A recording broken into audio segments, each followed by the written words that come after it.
Nothing worse than a choppy guest, you know. Hello, I'm Eagle. Eagle Gardens 1 on Instagram. And this is fucking Talking Shit with Eagle, episode 268. Got a very, very special guest for you this Tuesday evening.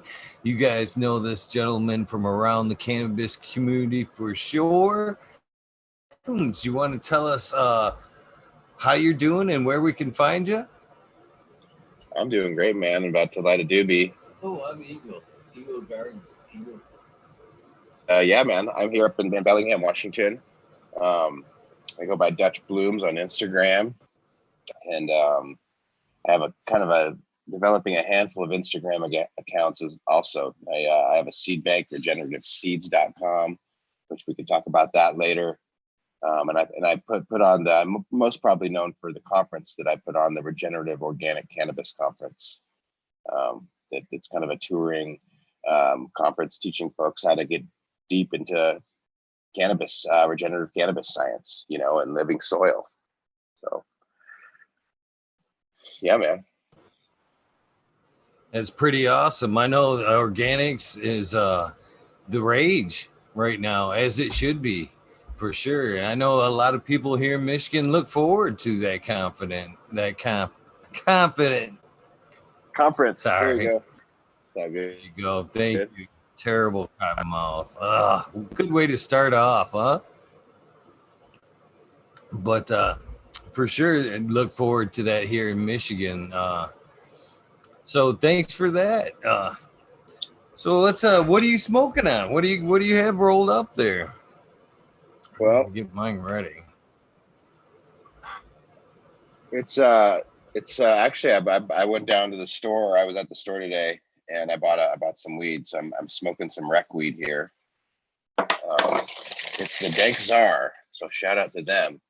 He's a hash maker, and he was in the medical game before the rec started here in Washington, and one of the first guys, along with myself, to put out ice hash. Really get it into the medical scene, and put out rosin, and so this is I'm smoking sweet tarts, is what it's called.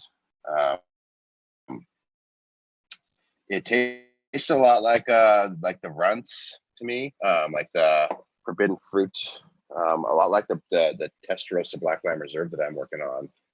That really fruity, but has a little bit more something going on in there. So it's pretty good stuff. What are you smoking?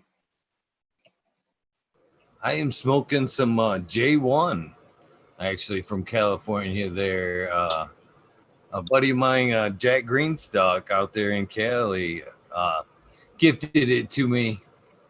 He said, I want you to hold this. This is a legendary Cali strain. And he shipped it here. And man, it took a beating, man. The stork, if you will, was supposed to be a 2-dayer, and somehow or another, it almost got kicked all the way here. But man, that thing still held up, was a little on the dry side, but she was still beautiful when she got here.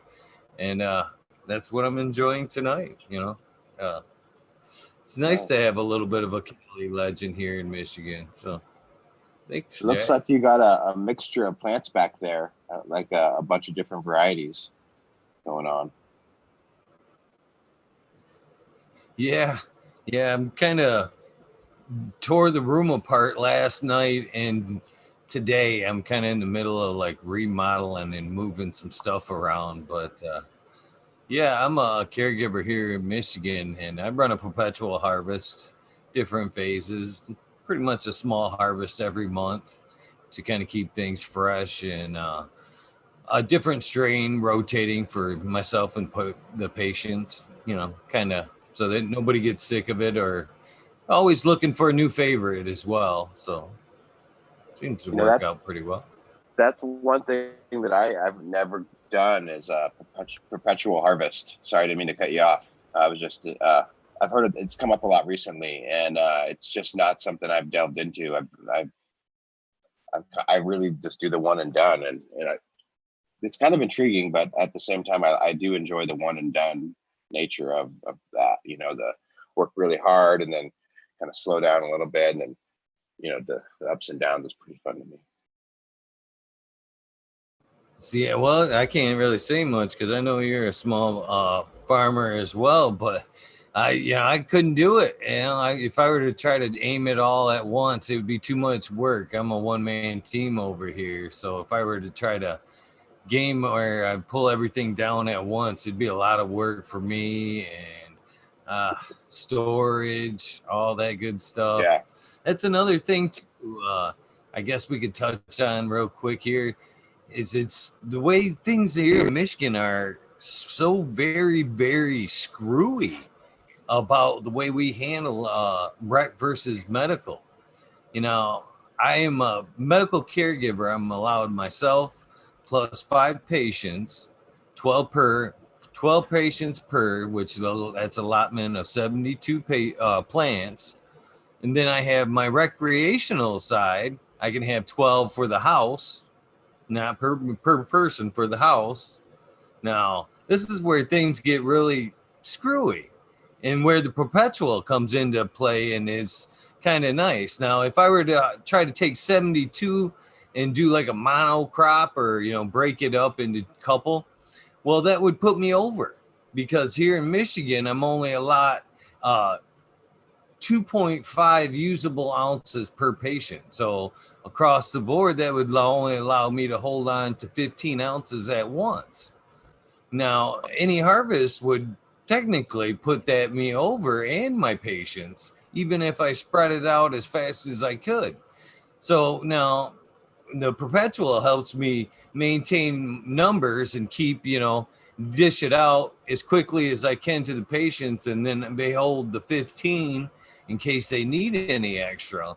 But now this is where it's kind of really, really screwed up. Now, keep in mind, this is for the medical. This is to help people, the limitations, right? Right. Now, if I go over into my rec closet, my rec room over there, the 12, if I can produce 10 to 15 pounds in that room, I can have 10 to 15 pounds in that room and smoke myself silly recreational. But if I want to help myself and patients, my hands are very tied on how much I can possess and, work with at any one time.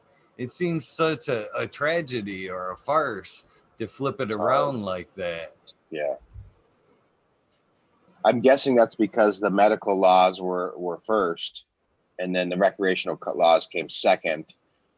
And that's Yes, what's happened sir. in Washington, and that's where they fucked us. Like we had a really, really cranking Rex or medical scene, and I was a part of it, and I was in stores and making hash and really fucking starting to feel good about myself. At a warehouse, and rec was going on, but the rec had all the high taxes, and they only allowed 30 days for people to get in. So one 30-day window in 2013, I believe it was, or 2012 maybe, that you could apply to get this recreational cannabis license in Washington State, and I didn't have that, and no one got it because the taxes were crazy, or tax, and but we had like 2,000 medical stores, and we were cruising, stacking cards and doing the thing. And I had a whole warehouse full of, I broke it up into co-ops. Like this room was co-op 1 and had this many patients in it. You know what I mean? And that's how the lawyers told us to stack it up. And so we were doing that scene, and the folks that signed up for the rec bill weren't making their money because they had too many regulations against them. It was too difficult. And no one was buying into the weed because we had all these awesome medical stores that anyone could go into. So from a consumer's perspective, they would have no reason to choose one or the other, but they would, as they start buying, they would, gravitate towards the medical because it had better product and less taxes. So it was where, and the state didn't get the tax, the third tax. So the state had their incentive to crack it down. They shut medical down entirely in Washington State. And it really shitty, and it left everybody high and dry, and we've had a really gnarly system ever since. And so I kind of understand, they don't even let someone grow plants at home. You have to go, if you want to grow plants at home in Washington State, you have to go get a medical card, and you're only allowed 6 plants, period. six plants. And then if you can go in and you want to sign up with the state registry, they'll give you a card, beyond the doctor's prescription, they'll give you a card, but you have to sign up your name and do all this stuff. And then you can get up to 15. And, as like it just doesn't work for a patient, at all to fucking be sorting through medicine, like, and find what's going to work for you and keep in rotation and have different medicines available. When you're really sick, you need flour, you need RSO, you need all the different stuff, Oh yeah, that's for sure. It's some states have it right, and some Canada seems to have a nice handle on it. Whatever the doctor writes, I've seen some pretty good numbers in Canada for some patients.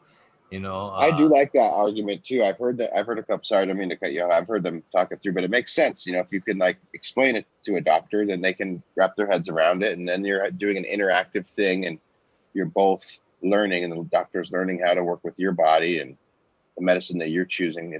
I think that's brilliant. It is for sure.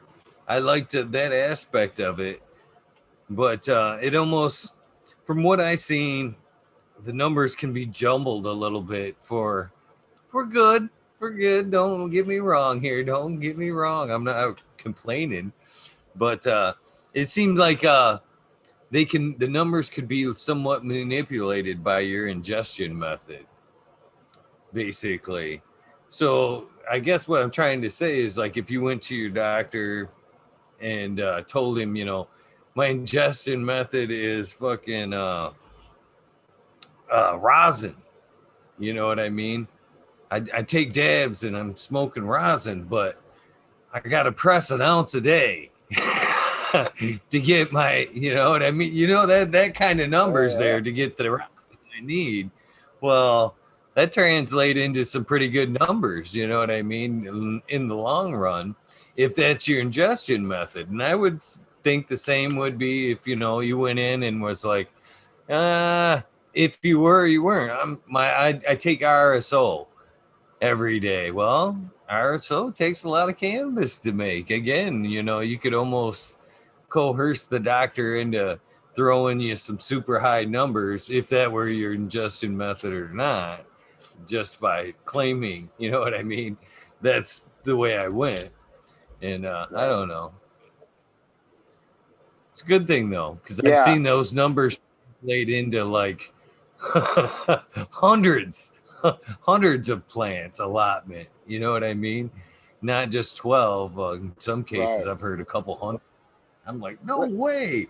And it's just like the perspective of what is going on and what the, that in my mind, everything gets so complicated with what you were talking about, your scenario where you're in your medical grow and the numbers are so tight, but then you walk over to the rec grow and the numbers are different. And we have similar stuff. I have my rec license, and then I have my medical grows. I have a couple rooms, that I do my medical stuff in and I make seed in, and then I have a hemp license, all on the same property that I own and live on, and it's my, but it's legally broken up into these different, things. And really, what am I trying to do?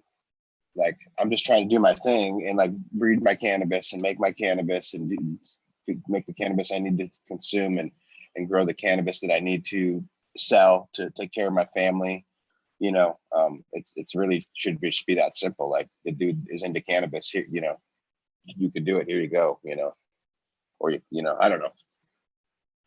I kind of long for full legalization. I know it's going to be really weird and it's going to be shitty and there's going to be a lot of downfalls, but I really think it should be treated like tomatoes or whatever else, that you can just grow it and do the thing, I agree. And I've seen you talking on the Future Cannabis project one night that you hope that legalization will bring back like a farmer's market in that aspect. It'll be so common that we'll be able to bring back like a farmer's market type atmosphere, and that's the way I believe cannabis should be grown and sold like that. there's just no way the rec market. They can blame us home growers all they want, but it's the way they're approaching it. You know, with the limited amounts of strains that is going to push people to the home grows in the black market. You know, you can only there's thousands of great strains out there, and the rec market's going to want to limit that down to 20 or under. You know, they're not going to want to grow hundreds, or they're not going to want to have this much special. They're going to want to dial things in so they can just hammer it out over and over again.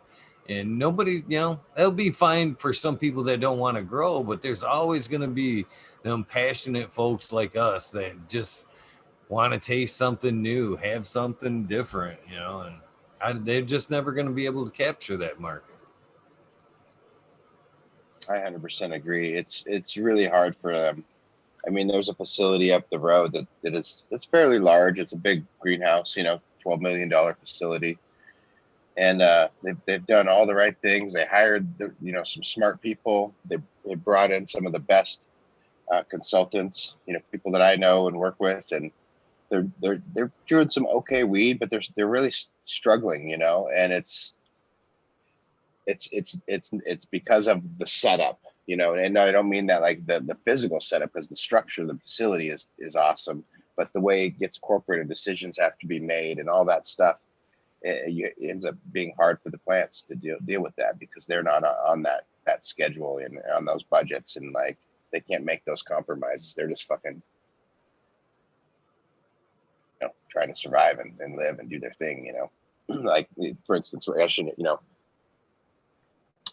they had a bunch of, I'm not going to name them personally, but they had like 12 different soil types that they were growing, and they were asking me how I could help, modify some things. And I was like, well, what are your soil tests? And he's like, well, from which area? It's all different soils and I'm like, well, bro, can you imagine if you like look back in your room and each pot was a different soil type, and hey, you had a different nutrient and a different, like, you'd go fucking nuts, man. And multiply that to a 4-acre facility. You're like, what? Oh, dude. Yeah, that would be and I wasn't blaming the grower, and I'm not talking any shit. I'm not trying to talk any shit. With the way it came out in the wash with it, it was all the way that the decisions got made from the top down. You know what I mean? And it was just an unfortunate events type deal. Well, it sounds like in that instance, so for all those reasons, I agree, man. They're going to have a hard time. It seems like I didn't mean to interrupt you there, but it seems like in that instance there, when you got so many different environments going on, you'd be begging for trouble. I mean, how could you ever dial in one, SOP there for when everything's different? I mean, it seemed like you'd want to dial in one soil, keep it in, keep everything, in check with that. But the business plan, 12. the business plan was written not with a full understanding. They didn't sit down and write the business plan with a dude that's been sitting with plants for 10, 20 years. They wrote the business plan after learning what they learned, from what they could learn on the internet, which is pretty awesome and really amazing. Like, but there's some like the experience factor that you can't take into, to actually walk it out, It's like, oh no, we wrote the business plan. The business plan says we have to have 30 cultivars in this facility. We have to have you know what I mean? Because they had this whole fucking plan to make the edible, the tincture, the vape pens, the whatever,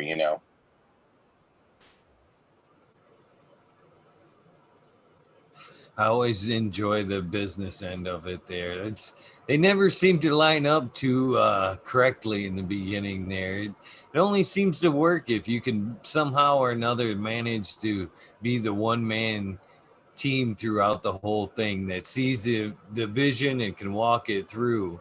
It seems like every time people like myself that are inspiring to go that next step and have to take in the partner, which 9 times out of 10 doesn't grow, unfortunately, is just the money.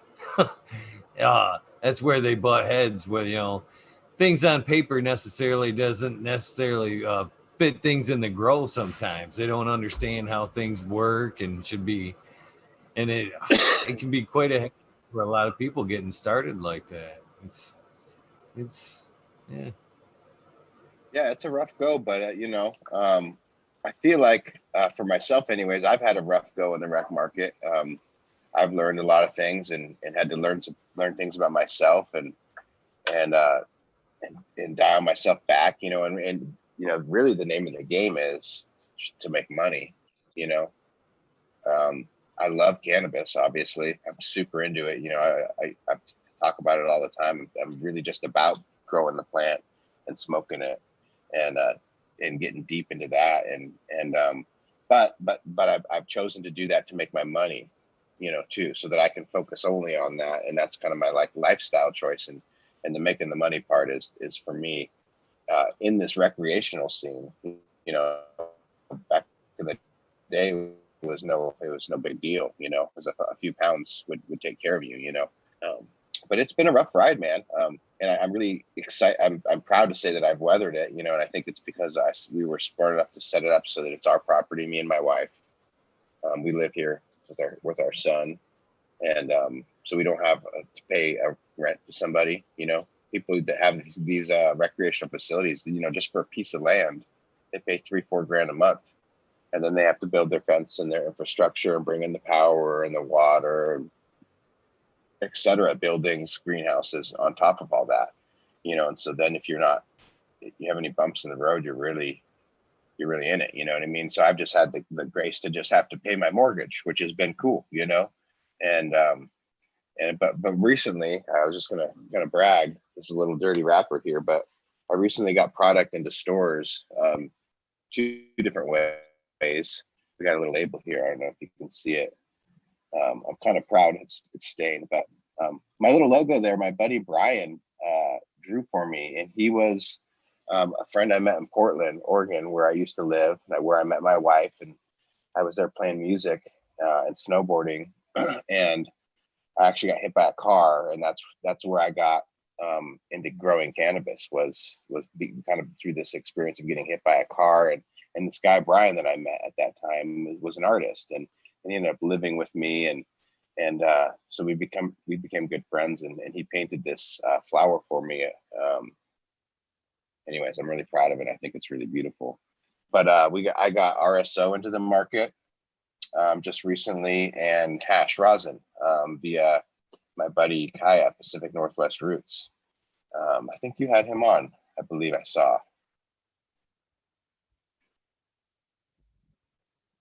Yeah.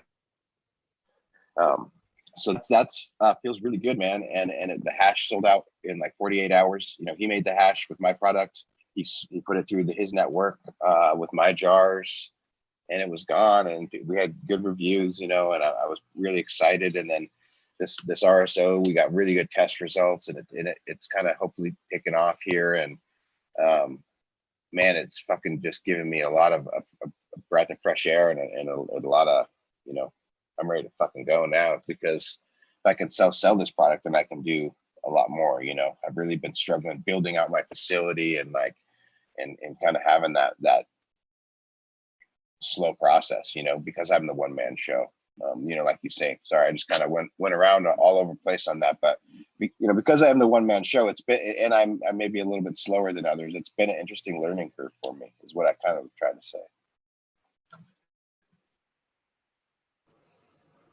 It is kind of tough, but it's awesome being the one man show sometimes, Ain't nobody to point fingers at but yourself sometimes when things go up or down, man. Yes, But sir. yeah, we did hit Kai on the other night and had a bunch of breeders over there from the Northwest 47 over there. We've had Bless Coast on, we've had Lemon Hoko on, of course, Pacific Northwest, and I think there's a couple others We that saw I'm not. Seattle Chronic. Yep. Seattle Chronic was on as well.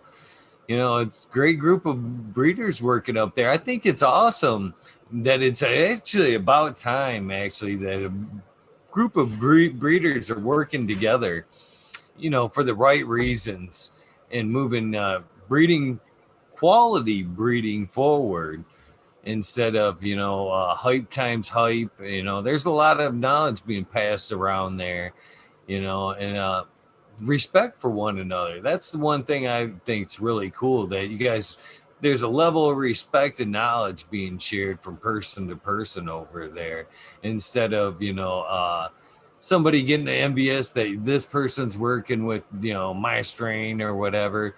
That's the kind of sad part about breeding. A lot of that doesn't get talked about. There's a lot of hard feelings in the breeding side of things with people, for one reason or another, didn't feel they get enough credit for strains that they bred with or whatever.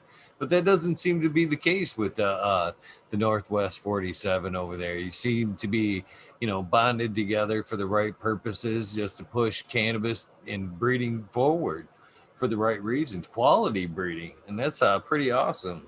Hats off to all you guys involved over there on that. Yeah, man. Thanks. It's like, honestly, we're trying to survive is the deal. And I don't mean to sound so doom and gloom, but it's been a big transition. Where we all used to run our own little kingdoms uh, quite efficiently, and it was really fun. It's changed a little bit, and so we're getting together a bit out of necessity, but as it's happening, it's like it's a bit of what we always wanted, and didn't always want it, but didn't know we wanted it type thing. Um, yeah, I mean, I work with Kaya on the regs. He's washing more of my stuff. It's a back and forth thing now. And we're going to work with some of his stuff in the RSO, and um, this summer we're working together, just in different stuff that we're going to run in the same venue, and we're making crosses. I'm going to be doing some making some fem Kaya's coffee for him. Uh, just because I have a facility, and that's part of it too. Is now we have all these big facilities, that we can grow a ton of plants, as many as we want. The limitation is space. Um, so it kind of opens all that up, and looking at the future, I'm just kind of spitting, the way I'm thinking about things and the way I'm going, the reason I'm going. I'm looking at the future, and I'm looking at big pharma and what they're going to do, and I'm hearing about the triploid genetics. I don't know if you've talked much about the triploid genetics, but that's next level shit, and that's real. It exists. Um, Basically, they're another set of chromosomes, and they um, three times. So you get a third more of everything, a third more terpenes, a third more cannabinoids, a third more of everything else, and it's just bigger and better. Um, and I think that's going to dominate the market, and it's gonna be a real thing, And it doesn't scare me, but it sobers me up a little bit, and it makes me realize that I really need to think about what I'm doing, and that's where, like, kind of what we were talking about, that one man, that boutique thing, that's the producer of this really elegant thing, um, that's honestly, I think, something that our society is gravitating towards. If you look at the beer market in the past 15, 20 years, um, 15, 20 years ago, everyone was drinking some version of clear beer, and a lot of people still do, Budweiser, Pabst, Milwaukee's Best, whatever the fuck version of it there is. And then the microbrews started hitting, and that started to get on. And now the microbrews that first came on, I'm not going to name any names, but they're kind of at the level where the clear beers were. Like when I go into any store, any gas station, there's a rack of IPAs, and they have mango and pineapple, and their imperial IPAs, and their IPAs from the West Coast, the East Coast, the Best Coast IPAs. There's all sorts of Michigan style IPAs. Michigan's got some great beers out there. And to the point where now the big beer companies, the Budweiser, Anheuser-Busch, they're not going to miss their piece. So they bought all those fuckers. They bought, not all of them, but they bought most of them. And it's really interesting. And so beer is stepping it up again. And now you're seeing like these nano distilleries where you have a guy in a pub, two or three guys that are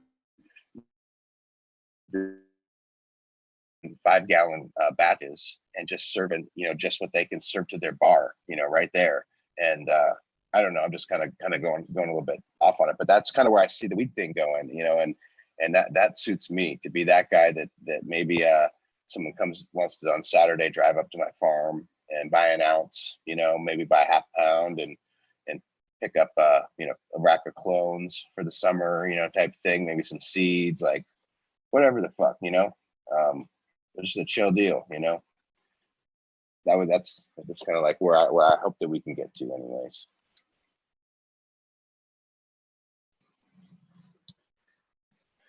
I don't know where to go from there, bud.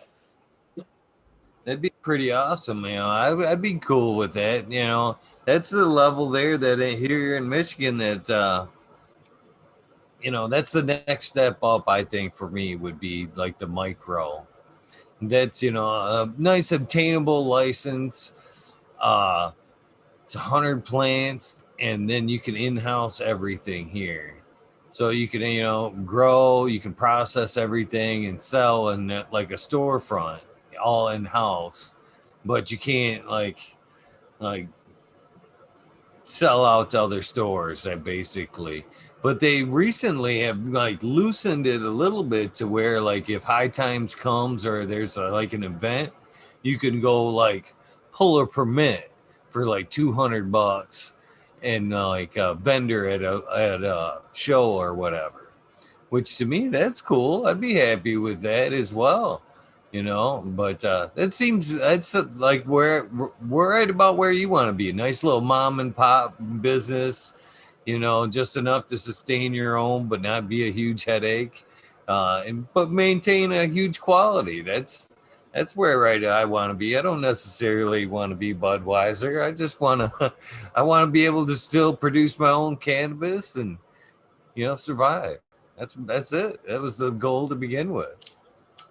Yeah, and like um,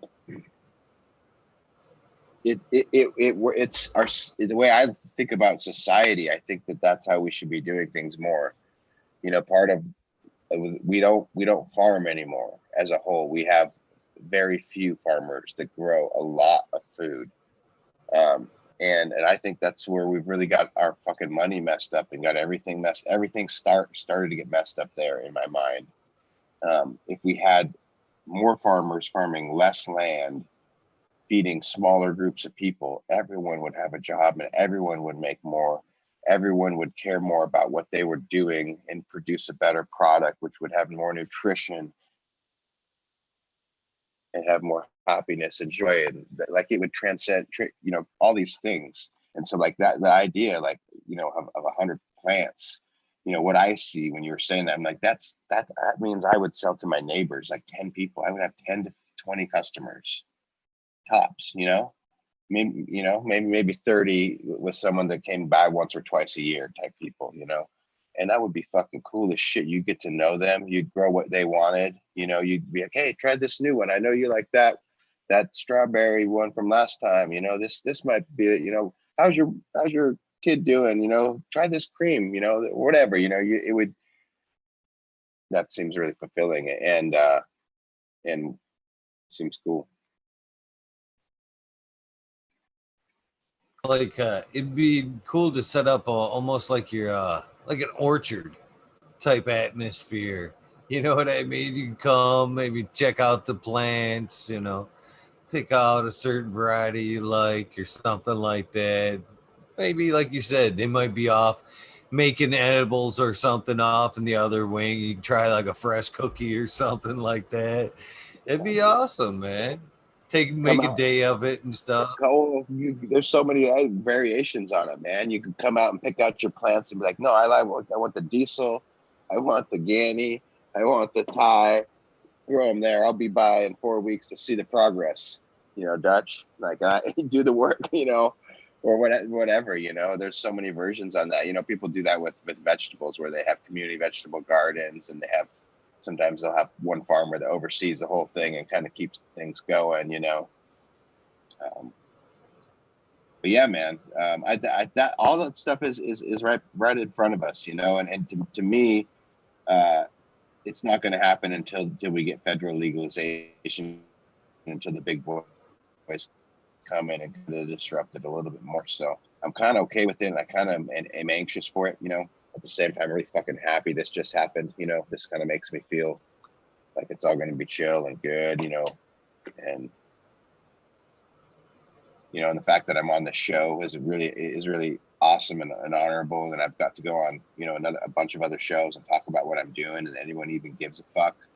Like that's super cool, you know, and so I'm just kind of feeling like I'm realizing it too. I also should tell you, my birthday is next week, a week from today, and I'm gonna be 40 years old, and so I'm kind of emotional and like kind of doing that, you know, reflective thing, and I'm feeling kind of like, all right, this, and I'm having a baby in 2 weeks, so there's a lot of that that's going on inside of me too, you know. So that's probably why I'm talking about it like that. That's pretty awesome. That's really awesome. You know, hell, you got a long way to go, man. You're young yet, man. Young. Yeah.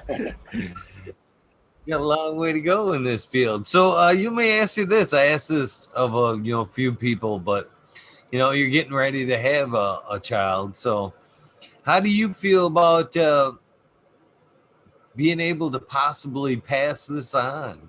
You know, things are changing and they're changing fast, and there's a chance that, you know, when your children, my children already grew up, one of my children are in chat right now. If you can believe that. Cool. Yeah, that's a whole nother story, but mine are older. Mine are 25, 21, and 17, and 21's in the chat right now. And it's been a cool circle. But how do you feel about, you know, as things progress, it might be a thing that's where you could quite possibly be a family tradition that you're passing on, you know, a regenerative farm, not just, you know what I mean? Wouldn't that Yeah. be something awesome? You see them farms, you know, as you drive around the countryside, 100-year farm, you know, wouldn't it be nice to pass along a regenerative 100-year cannabis farm and shit? Been 100%. five generations in the family and shit. That'd be awesome. Totally, man. And that's the dream. I mean, I have a 4-year-old son, and we moved here before he was born. We moved here in August of 2016. He was born in January 2017. And he you know, I joke to people that he knows more about cannabis than half the bud tenders in the store.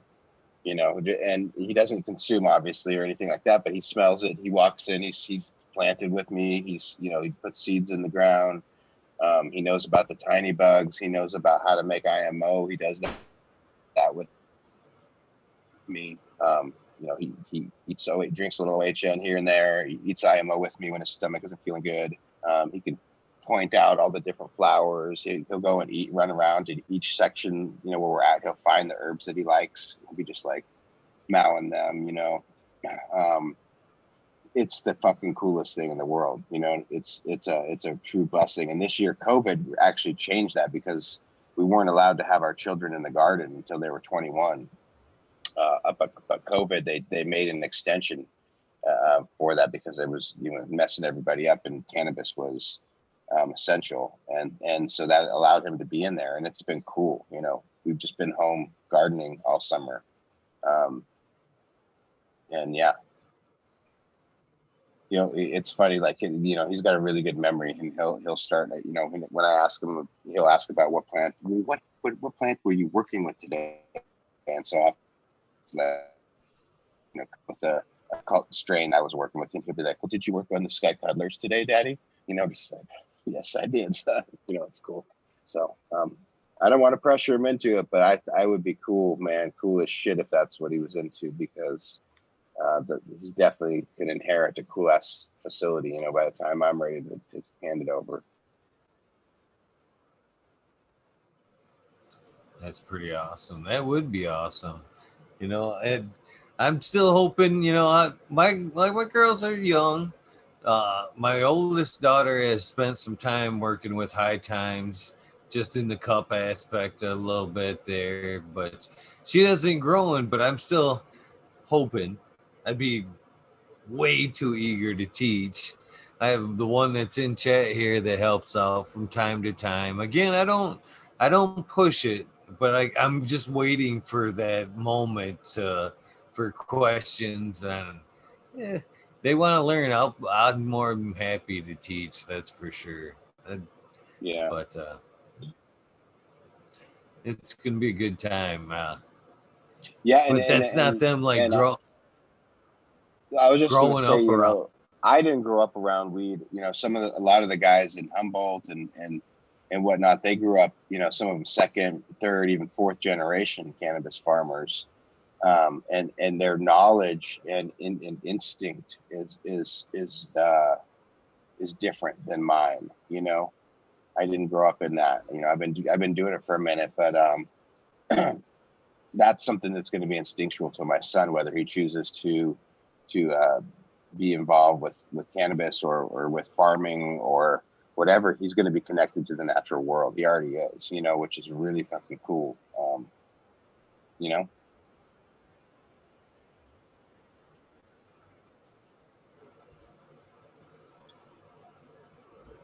So we kind of skipped to get right to the middle there.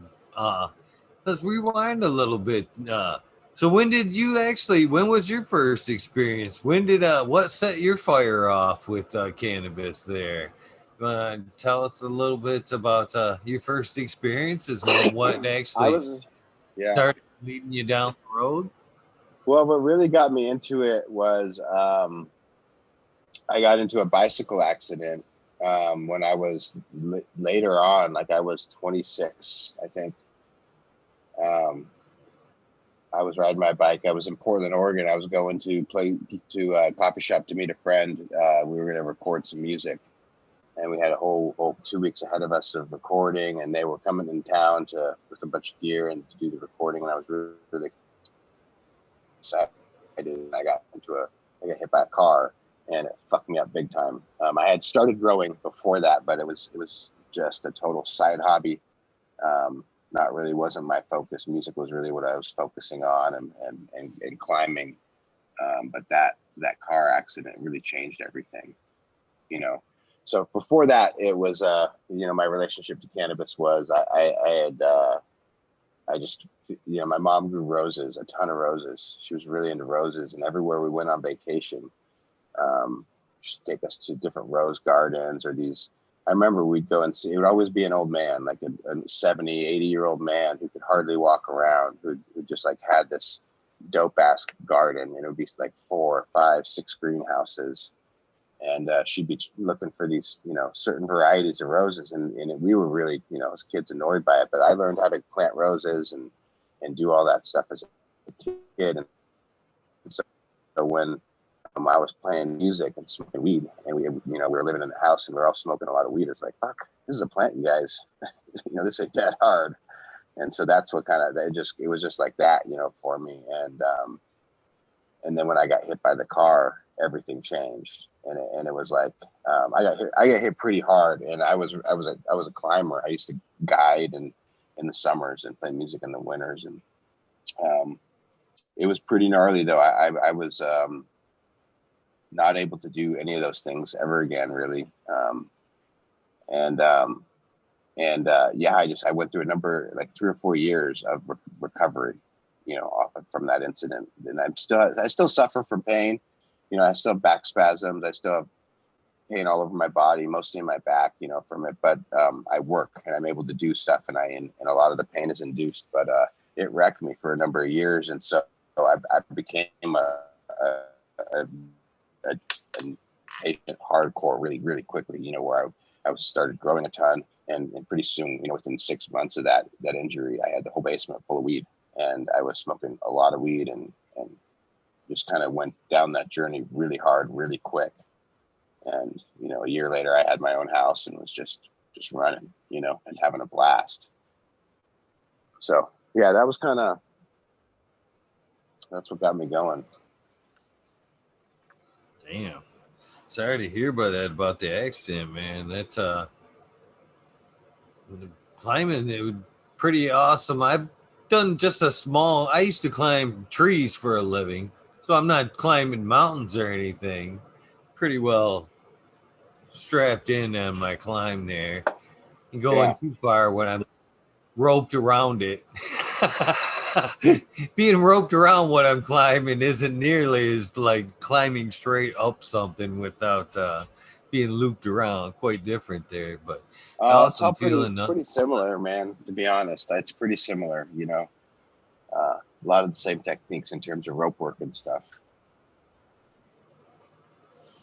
But sucks that that was taken away from you, man. It's I would that must have been one hell of an accident. Must have maybe messed up your back terribly. I mean, bad, Yeah, bad. I actually was my fault, 100%. I might have even been smoking a joint or whatever, a spliff back then. I smoked a lot of tobacco, but I ran a stop sign on my bike, um, and I was going really hard. Like, you know, I was a climber. I'm a risk taker type person, you know, so I would ride pretty hard and do everything pretty hard.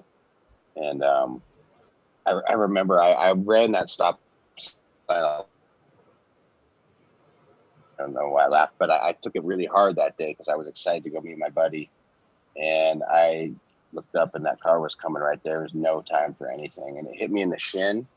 And my handlebars hit the hood. And then I just popped straight up and, and endoed and landed. I had the U-shaped bike lock, you know, with the bar, you know, those big metal bar. I had that right in my back pocket, you know, in my pants. And I landed directly flat. That made a square contact on the ground. That was the first thing that hit. So it was just like my whole body weight on that bike lock. And I was fucked up. Like everything was numb. Everything was numb. And I didn't have any insurance. I had nothing. You know, I just got laid off. It was, and so I just picked the bike up and,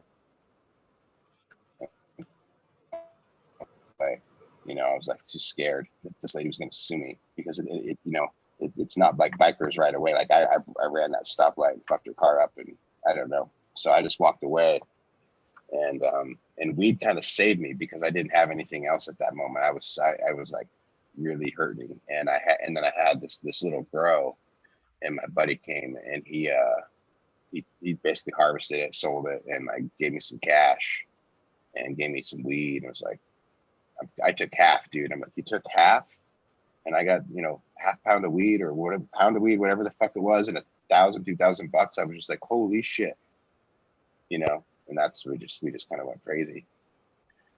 But yeah, and the you know, looking back, like it is what it is, and I wouldn't go back and choose that by any means, but because I went so deep into it so hard, so fast, and I was using it medicinally. Like I was just smoking. Like it wasn't enough awareness about RSO or all these other things. So I would just smoke the fucking shit out of weed, you know, quarter pound, half pound, pound a month, 2 pounds a month sometimes. Like I was smoking a lot. I was just walking around the house in pain, smoking weed, you know. People that deal with that still. I know a little bit about that. I don't deal with it that bad anymore, but it was a rough moment for me. I got to like start to learn strain when you're that sick, you know, and you're smoking that much weed, you can really start to dial down what works and what doesn't work. So really quickly I landed onto Bubba Kush and it started going down that kind of whole venue, all the Kushes, the Obama Kush, Cherry Pie, you know, stuff like that, Gorilla Glue. It's basically chem stuff, you know. So what were you growing in? What was your grow style back then? Was it organic back then as well? The very first thing I did actually was not.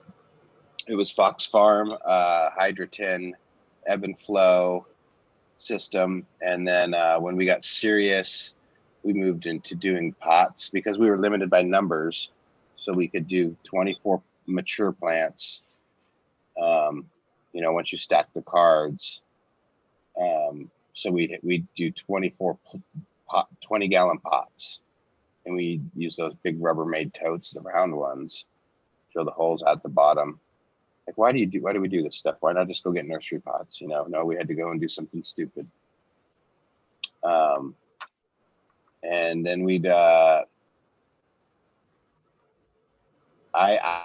I was a climber, and that had really changed me. You know, I didn't grow up eating organic or having that awareness, but my time spent in the mountains really started to change my awareness for the natural world and how that worked. And I started to understand how microbes were affected by humans before I even understood anything about plants. You know, I was understanding that my presence in nature was fucking it up. And so I was coming from that perspective. And so then when I started to grow cannabis, you know, we graduated. My buddy was growing advanced nutrients, and he was kind of teaching us. And so I started going down to the grocery store and just do, you know, my thing. I ask questions. I figure get to the bottom of shit, you know, and start asking. And all of a sudden, well, this one, you know, one guy says, you know, if you really want to do the best, you got to go organic. Well, of course, you know. And then so I'm like, all right, well, how do we do that? And he shows me the price. I'm like, oh, fucking the price. That's why we don't do that, you know. So then we did a run and made, you know, a couple $1,000 each or whatever we made, and I told the guys, like, yo, we got to do this organic thing, and then we went in to go buy it, and the price came up, and they're like, fuck you, dude. You know, I got voted off the island. It was 3 dudes, and so then I, you know, I'm stubborn. I'm like, well, you guys got to at least give me, you know, 2 plants here, 2 pots to do. You know, I got to prove to you guys that this is better. And so I went and did my thing, and you know, we're all sharing the economics on it, right? And I do the organic biobiz thing, and that just kind of that's where I got the bug for organics and the better taste and then understanding that. And then from there, I just got kind of really serious and about the whole thing, and I met a dude who kind of mentored me into living soil, and he was a homeless guy who was an activist in the area and had been growing weed for a very long time. Good buddy of Jack Harrer's, and strong activist dude, and but kind of, you know, office rocker a little bit, you know, just to kind of, you know, a dude, right? And he ended up living with us for a little bit, and for like 3 months, me and him just talked weed every day, all day, and he taught me a ton about how to care for plants. You know, I was doing all right, but he just like kind of upped my whole awareness in a big way. And then during that time, I was also reading. I was going down to the bookstore Powell's. Portland has like the largest bookstore in the world, I think, you know, or US or some shit like that. But it's called Powell's, and it's like 3 or 4 city blocks. It's big. And I would go down there, and I just read almost every book in the organic gardening and farming section. Almost all of them in like the course of like 2 or 3 years, trying to figure out what I wanted to do. You know, I knew I wanted to farm. I knew I needed to be outside. I was really getting anxious with being in Portland. It was, you know, not the city, and so it was kind of over those years that I learned really how to do the trade, and then was able to step up from there into doing some vegetable projects. And then when legalization hit in Washington, I was not in state. You know, I grew up in Washington, but I was actually in Minnesota, and I just came straight home and went hard at the hustle, you know, right off the get. So since 2014, I've been going crazy. You know, I had because I was doing vegetables, and so I moved across the country with, I think, 4 lights, 2 lights, and a couple plants, and just gangbusters. You know, and it's been a kind of a scraping, clawing my way to building a farm. You know, but warehouses, farm rentals, into buying a farm and developing it. And it's been a long hustle, man. Sounds like a good hustle, though, man. It sounds like you've been able to at least do what you like to do, what you're passionate about, maintain that as well, man. That's key. I'm really one person that's an advocate for doing what you love. That's if your soul's the only thing that you're able to take with you, so why not feed that throughout. Do what feels good, help other people out. you know it just seems what the right way to live. You know what I mean? You can't take none of it, all the other bullshit with you. So you might as well use what you got to help others out and make other people happy. Feeding the soul is, like I said, that's the only thing that you can take with you. So you might as well be fat for your journey. Is that Hell the yeah, way I see it? Uh, totally. sounds your experience with Jack must have been pretty amazing. I mean, talk about feeding the fire there. Uh, I can't imagine any one person that would to spend time with to feed the cannabis I fire, know. man. I So can imagine. I didn't. Let me correct you. I didn't get to spend time. It was the guy who I learned from. His name's Barry Joe. Um, that he was a friend of Jack's and ended up he was actually referenced in his book some of the research he did because he went down to the Library of Congress and pulled up all the files on how they used to grow hemp back in the day. And that was part of part of the education that he was teaching me, and because he went down and started reading all the documents how they used to farm hemp, right? And then we talk about how in Kentucky they grow for seed, and they plant the plants 12 feet on center, and they grow big fucking bushes because they wanted mass, and they wanted to just fucking populate the seed. You talk about they go up to Indiana or wherever the fuck, and they'd want to be growing for fiber, and so they grow the fucking really close together, and the stalks straight up, tons of seed, and and then translating that into an indoor garden. And then we talk about Thea Green and or versus like managing bigger plants like I was doing because we were limited by plant count, and so we were learning to manage canopy, which is it's all managing canopy, whether it's managing it, in one big plant or many little plants. Um, in an indoor scenario, especially, you're really trying to fucking maximize that space,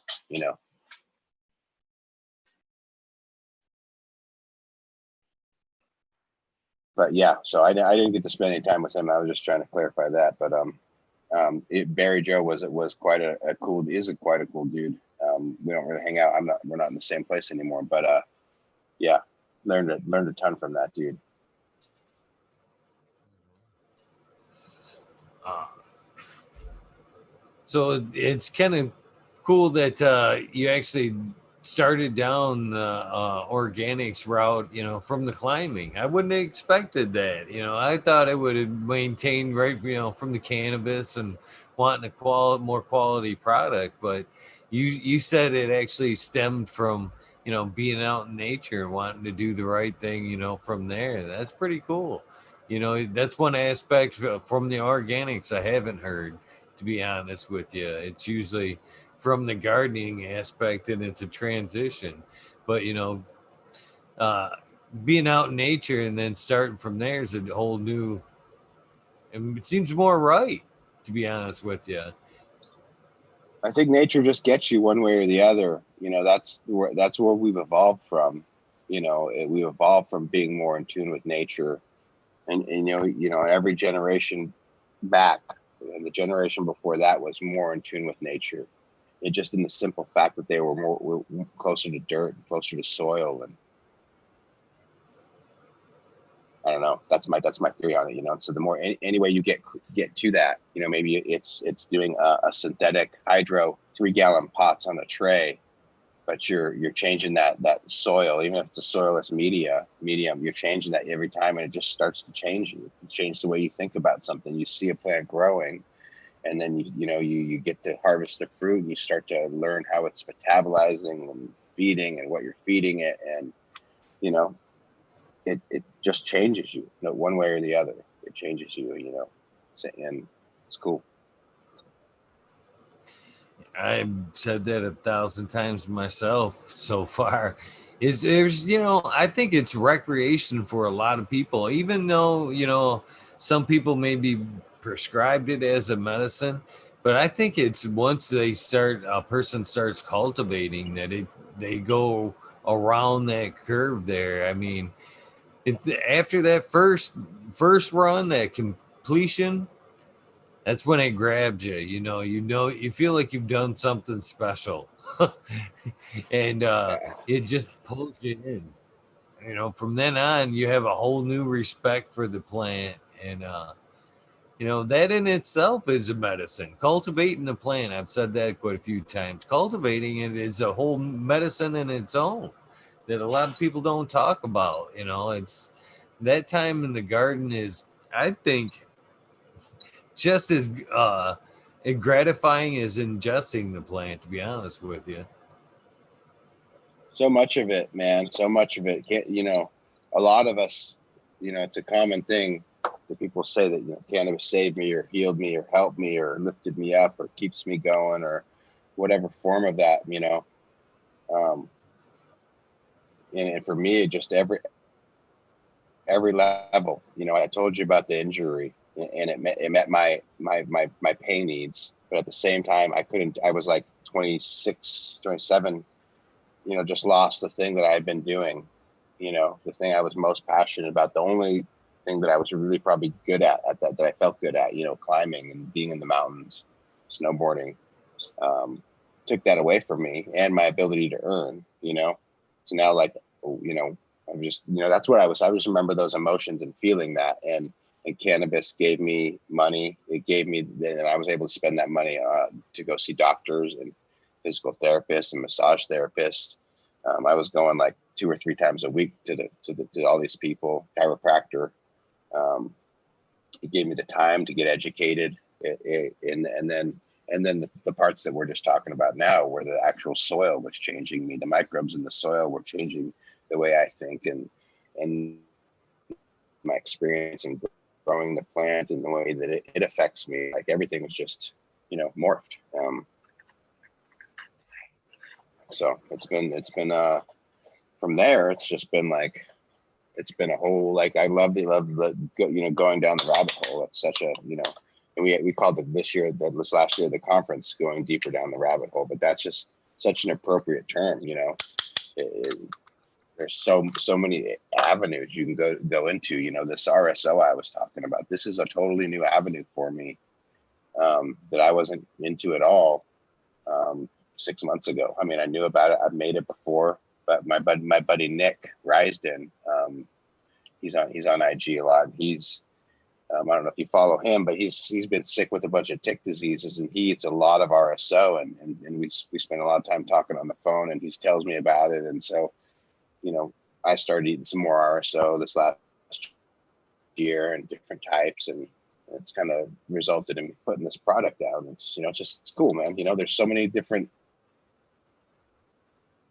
avenues, rabbit holes, whatever you can go down with this plant, you know this thing, like breeding. Let's talk about breeding. All right, let's talk about some breeding.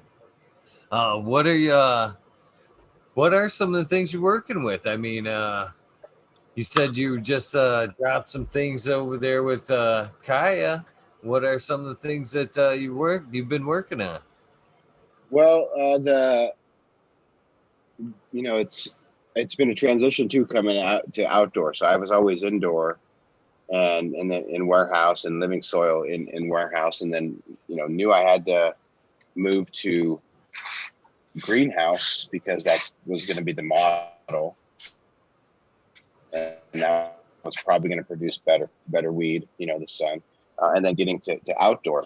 And so that's been like a total shit show for me the last 4 years. Growing outdoor weed where I live, it's just not doable. It's very hard, very, very hard, if at all doable.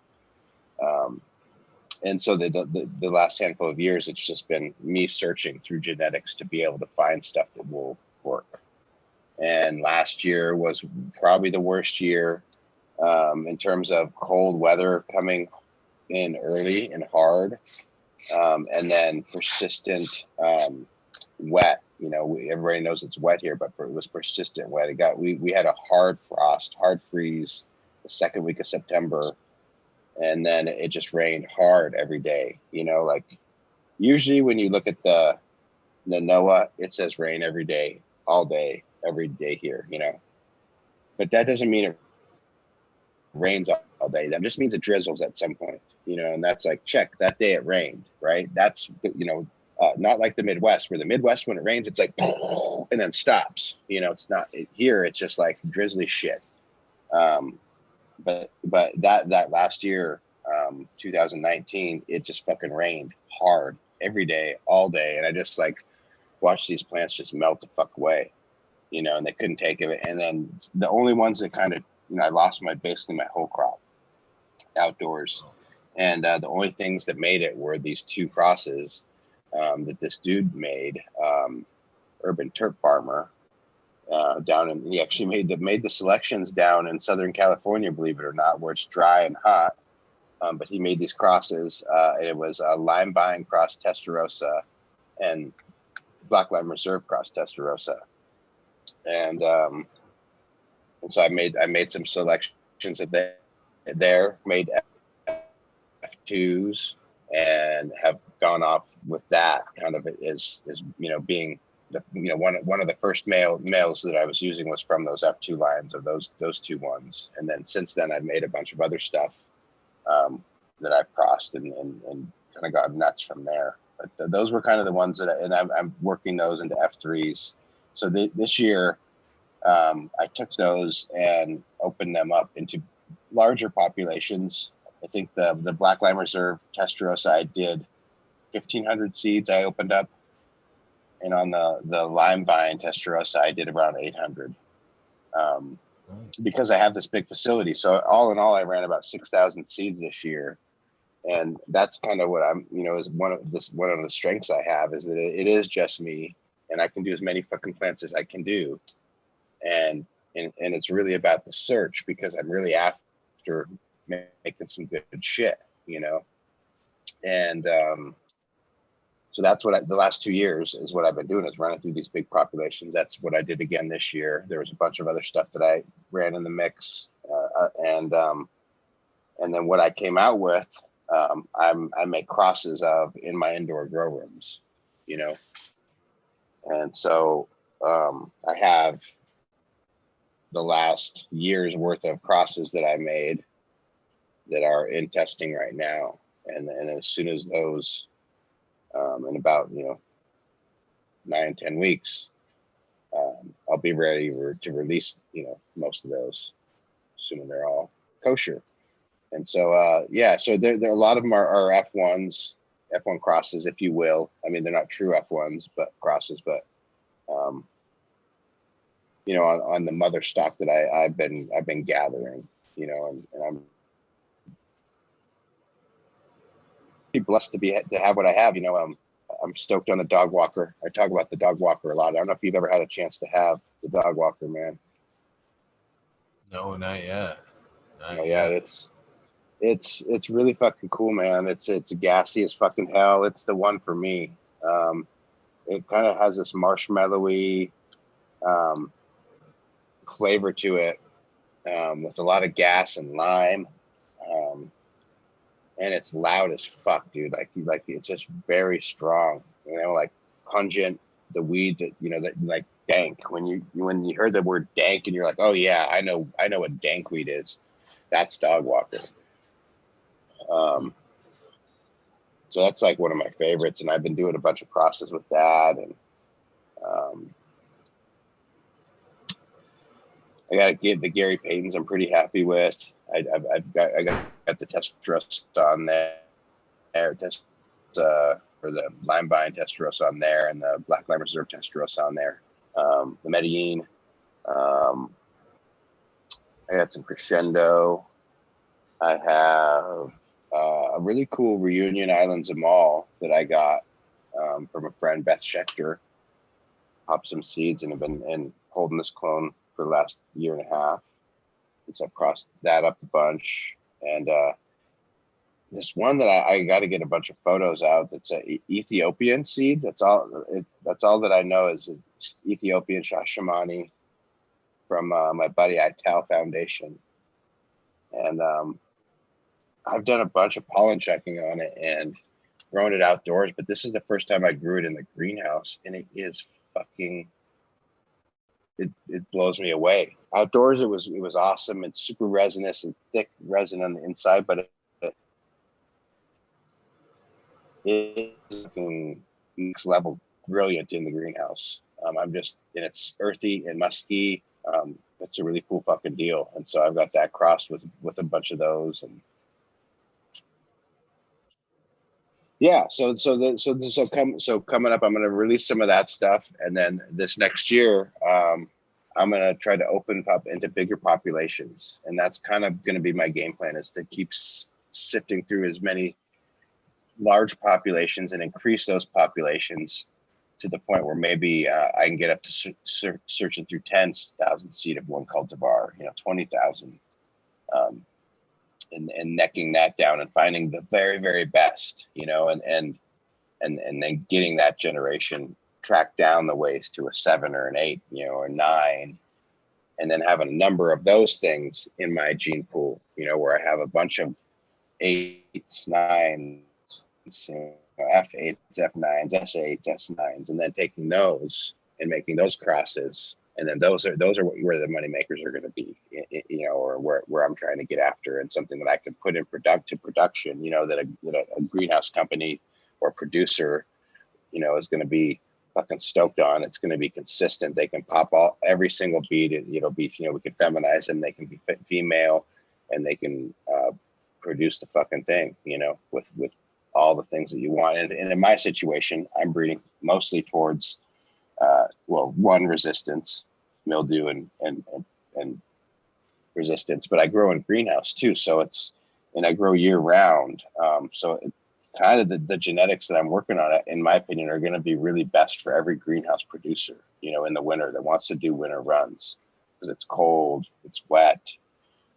You have to, the plant roots are usually a little bit colder. And then secondly, I'm looking for flavor and effect. It's got to be fucking loud. I smoke all day.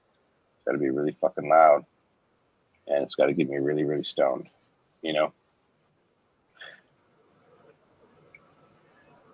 So is it all just basically heavy indicas that you prefer over there? Or do you like a super loud sativa? I do prefer pretty much heavy indicas. There's definitely the crosses and the polyhybrids, but I've definitely leaned towards the Afghani shit for sure, 100%. I got to go through some of that this year too, which was really an honor, to go through some Afghani stuff. I had my buddy Cav Jodri sent me some seeds from a friend of his, and I had a whole selection, and they had a rough time, in this climate, but I was able to make some good selections and put some pollen on them and make the next generation. So I'm going to just keep doing that every year, and get to some stuff that I think, hopefully will be really strong and work out here, and yeah. You guys ever think about what are you guys' thoughts on the autos over there?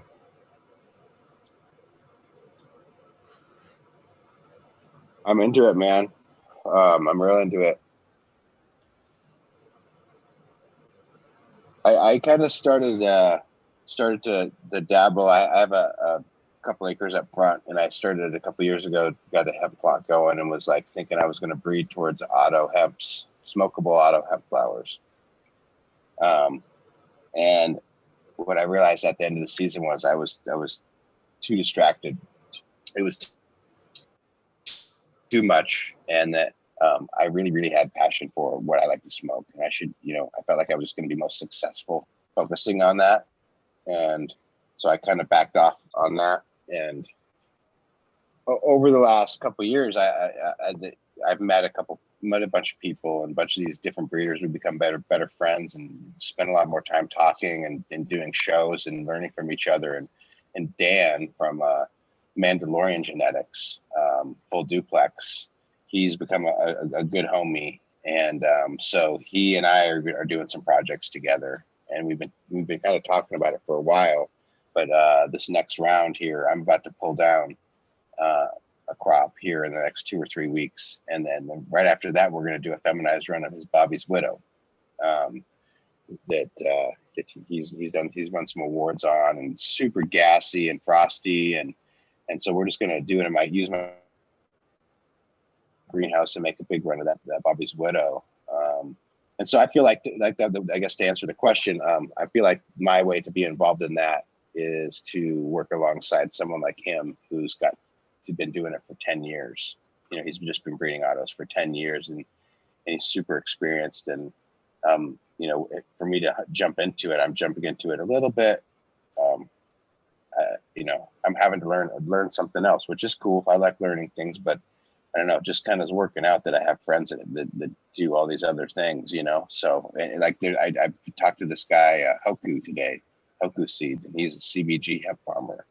So I think we're going to do some stuff on my hemp property up there together, you know, and just kind of work together more collaboratively, you know. And it's kind of, we were talking about it a little bit earlier, you know, it still gives me the ability to be king of my farm, but also to work with some homies and make a cooler thing together, you know, for all of us. So that's my thoughts on the autos. We're gonna also pollen chuck all of my clones at the same time when we feminize those Bobby's Widows. So we'll see where that goes.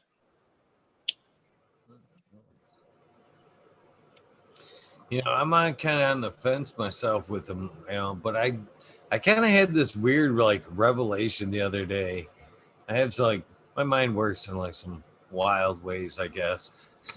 But I was like talking with somebody on the show the other day, and for some reason, I just had a thought about the autos, and you know, I've got for some reason my mind stays a lot towards Oklahoma. I don't know why Oklahoma seems to be calling me. That unlimited plant count is very attractive for somebody like myself. You know, I love popping seeds. I've ran quite a few cultivars, but it's a numbers game here. You can't keep everything, you know, and uh, you know. But if you could, if you're in Oklahoma, you could run a lot of stuff and keep a shitload of moms. That'd be the place to have those numbers that you're talking about right there. It would be there to just pheno hunt, set them aside, move forward, set it aside. But you know what I again, but the problem with that is you know they're right there in friggin' Tornado Alley. So what I had in that revelation the other day, I'm thinking, man, a lot of them guys are probably going to try to go with photos first time around. And man, if they do that and some tornado comes through, that could be, you know, bad news, man, and discouraging for an emerging market there. You know, I can see that taking on a lot of folks. But if you were to learn to work with, you know, photos, you know, geographically in them areas, you know, get off and work around the tornado season. Same thing down in Florida, hurricane season down over there. You know what I mean? Playing around with photos, you know, and leave the good seasons to, you know, California where you get all good photo crop outdoors. And you know, I think that's there's going to be a need for them geographically. But you know, and the quality has come around.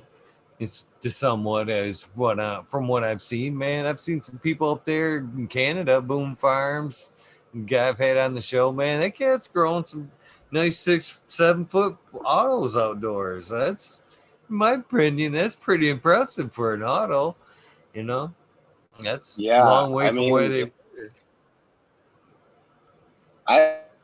I've only grown myself one bag of seed, and I just kind of open pollinated it because I was just like, you know, that's what I felt like I wanted to do, and the weed was like, all right, you know, and it was, you know, nothing. It was just like cherry weed, you know, nothing just like generic cherry, nothing strong, too crazy. And so I didn't think too much of it, but I've smoked some stuff that's pretty good.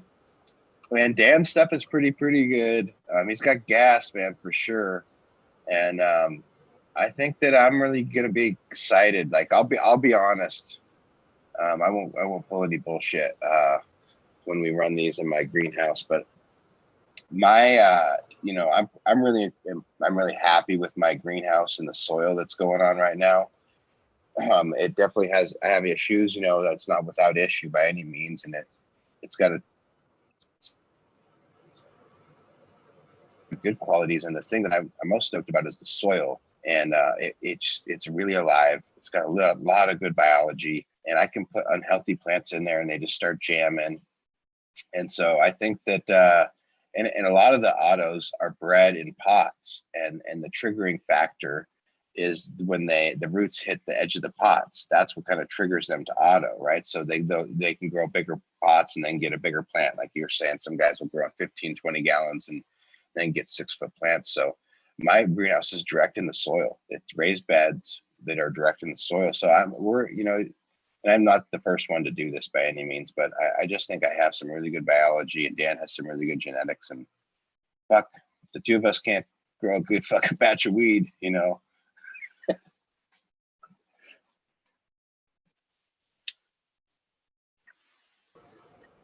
So, do you prefer the greenhouse over the straight up outdoors?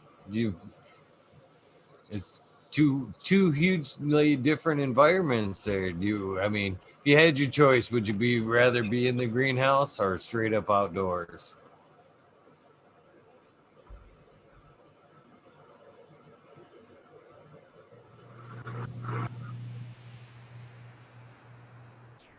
Did I lose you?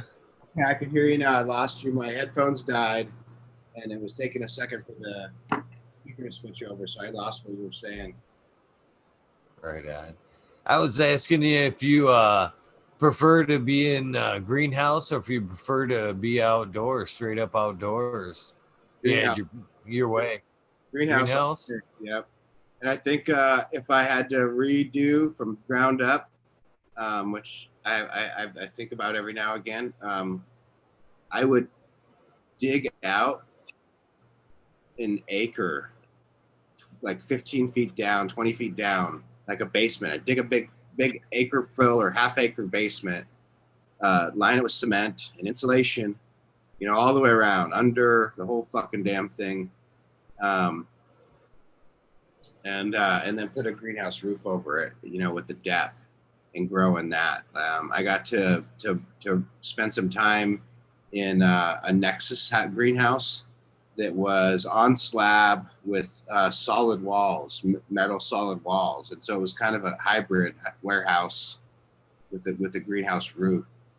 And I really liked the environment in there. It was just a nice work environment, and it was very easy to control. It was definitely the best of both worlds in terms of, getting the lighting of the sun, the power of the sun, and having some of that like big control. And so I had the thought post that, like, oh man, you just got to make that a basement. That's the way to do it, and really conserve the energy. And then you can still have your beds can go direct into native soil still that way too, and you can have all the aisles insulated and have radiant heating and the whole fucking nine,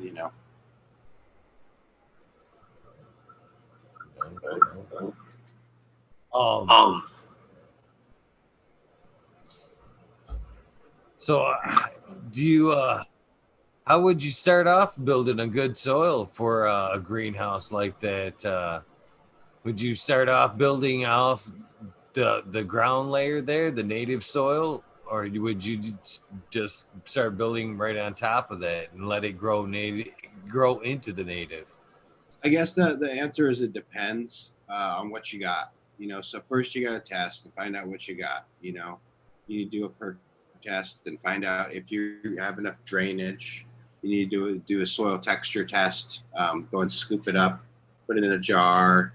Shake it up and let the different layers form and sediment, so you can look at and put a kind of percentage on it and see how much clay how much silt, how much sand, how much organic matter is in there, and that gives you an idea of what you need to maybe modify, if anything, you know. And from there, you can modify. Um, you know, if it's a good soil, you can just add some. You can look at get a nutrient test and see what nutrients you need to add. Um, you know, typically we add compost, you know, because compost adds organic matter and nutrients all at the same time if it's good compost. And that's a really relative term. Most compost is bad. So, you know, it really does depend. In my situation, I am in a really clay ground here, and because of that, I was inclined to build up, and so I built hugelkultures up. You know, and you probably know what those are, but it's basically putting logs down and then layering different plant material and native soil till you get a big mound, you know, to grow on, and you grow on the mound, and it's up off the ground, so you don't have as much. The plants don't have to be in the wet, right? And I have had success with those. And then this last year, I had a real good success with just putting, even though I have a high clay soil, I just put literally 1 gallon plants on the ground, and I took them out of the pot, put them on the ground, and put 2 to 3 scoops of compost around them. Threw down some cover crop seed and some mulch, and overhead watered them, and they took the fuck off. And that's how I'm going to run the hemp this year. And I'm also taking on another license for a friend, and I think that's exactly how I'll run it. Clones that I'll just put them right on top of the soil, scoop compost around them, and mulch them, and call it a day. You know, because the soil can handle it. It's not the best soil on its own, but if you have the biology there, you know, the biology is the workhorse, you know, and that's the real key factor in my mind is having the right biology and getting to the point where you can do that. And once you can do that, and that is just like you know how if you know about sourdough bread, and they have a starter culture, and that starter culture this is carried on, and is what the bacteria that you use to make the bread, the yeast that you use to make the bread, and it creates that certain flavor, or the beer that has a certain yeast that is reproduced. It's the same thing. You can make compost and reproduce bad microorganisms or organisms that aren't the ones that we necessarily want for cannabis. But you can also make compost where you're reproducing the right microorganisms that are all thriving and in balance, and will just make the whole thing jam, you know. And so that there's a world of difference in there, you know, and that's like where you go down the Elaine Ingham soil food web route, or, you know, down into the KNF route. You know, both those routes go down the route of isolating microbes and getting the exact ones, you know, and then once you do that, it's like plants just grow themselves. They just need water, you know. It's crazy.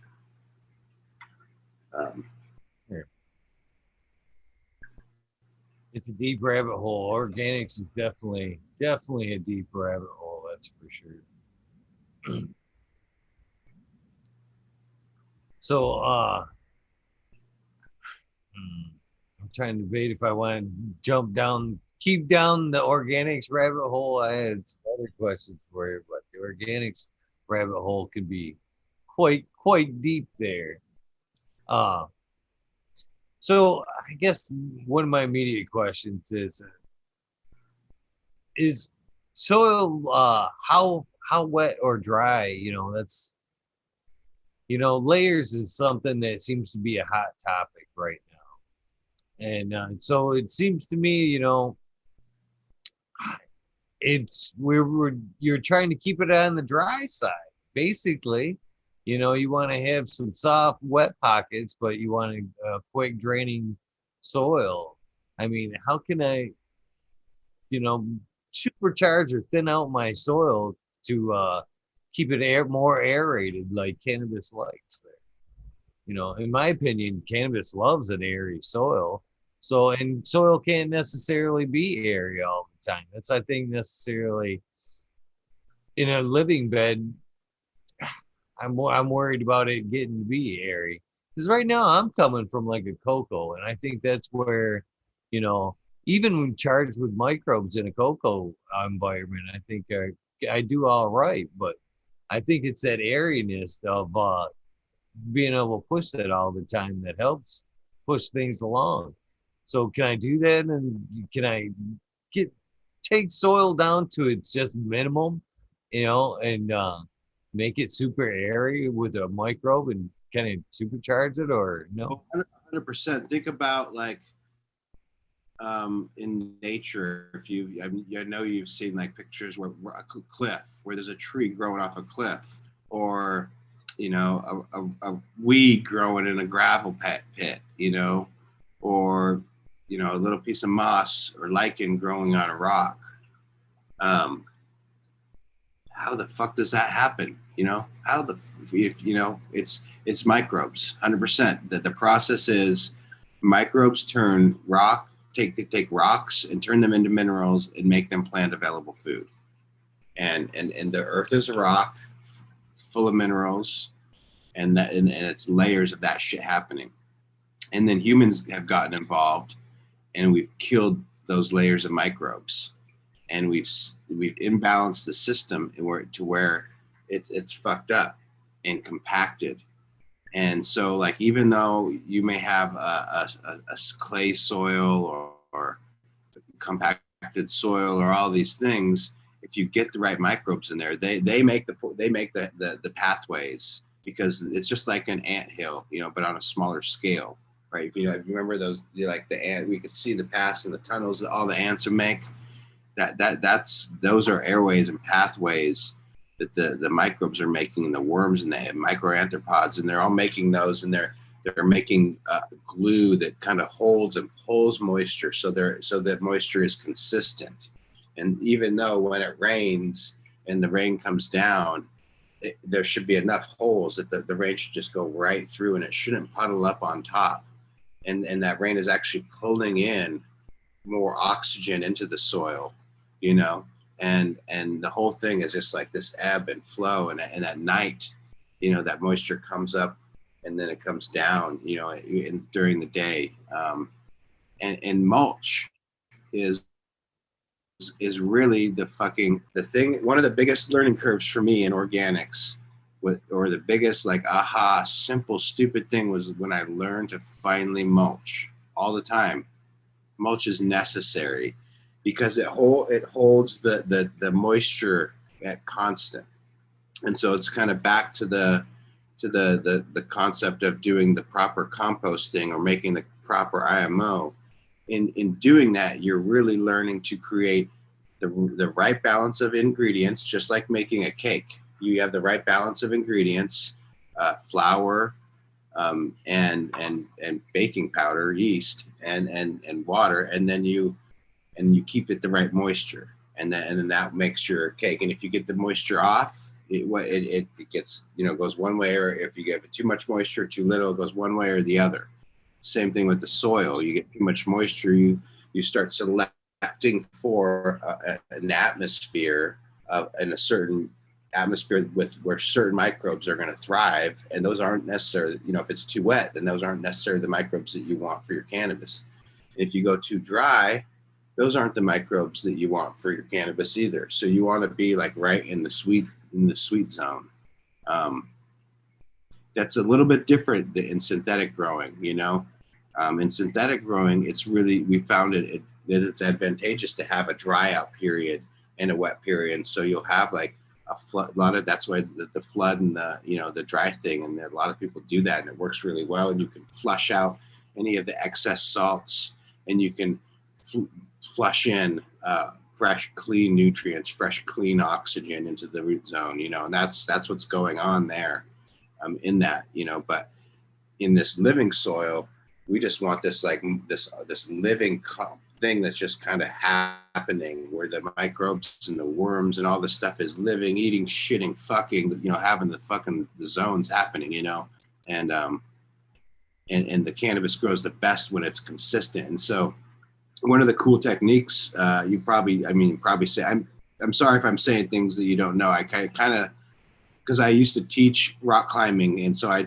learned to break things down really simply. So I don't mean to be like stupid about it. I just kind of like to break it down, because the devil is in the details in all this shit. And I feel that sometimes a lot of the details get missed, and that's where you get the good weed, is in getting all the details. You know what I mean? And so having the consistent moisture, like the blue mats, right? Are you familiar with the blue mat system?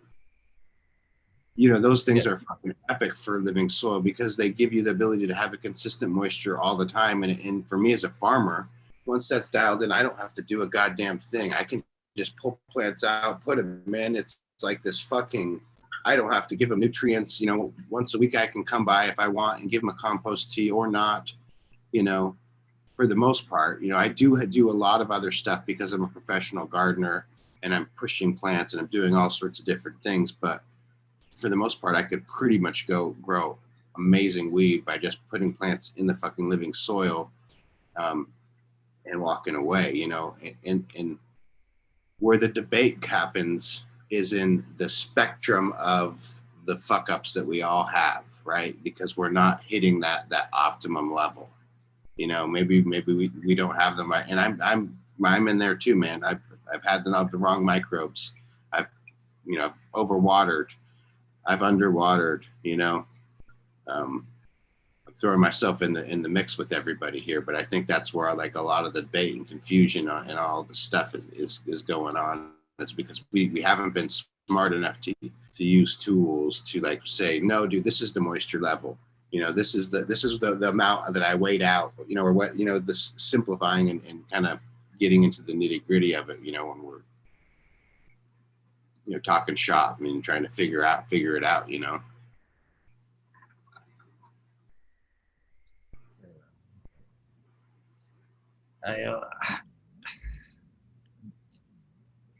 But once you start gearing towards just microbes for the cannabis plant there, aren't you kind of like throwing off the cycle a little bit there in the living organics there, if you're just, you know, shooting for one or two that are aimed for the cannabis plant? Well, that's a simplification. There's no one or two, and I don't by any means know who the fuck the players are, right? So this is all theory. You know what I mean? I have a microscope and I can look at them, the guys wiggling around, and maybe tell you this one's this guy and this one's that guy a little bit, but it's more that you're selecting the right microbes that work in the soil environment, you know, and not like going down and getting a shitty compost from, you know, the local compost guy.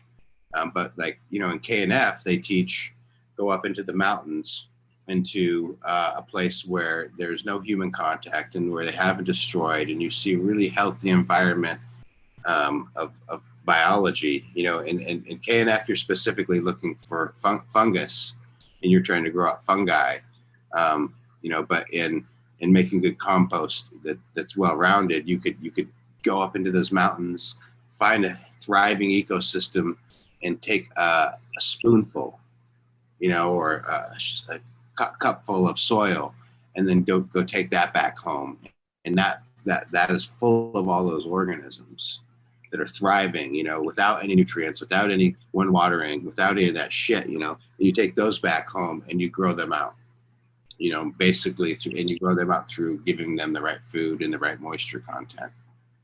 And then you're selecting in that process by keeping that moisture content and keeping that temperature, you know, at the right levels. You're selecting for the life cycle of those microbes. So it's a kind of a general thing. It's not like I'm selecting specifically for cannabis, albeit there's a range of plants in the world, right? There's big trees and there's grasses, right? And they're doing different things, and they're different microbes are interacting in the soil, and there's a progression from grass to shrub to big tree, right? And you can kind of see it like a chart, right? And so cannabis falls in the progression as like an understory plant, where it would grow like just in the understory of trees.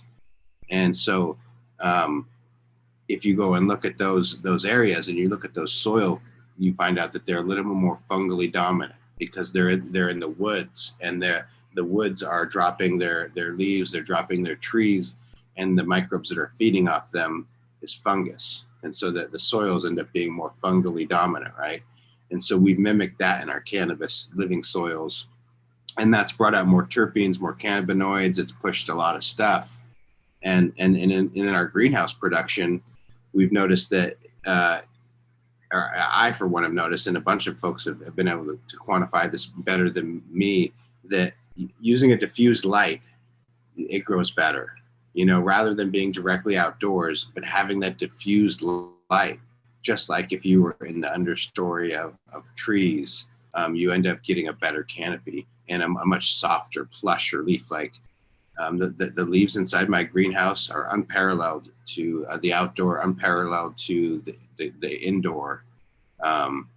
They look like leather. They're really just beautiful, and soft, where outdoor they're a lot more crisp,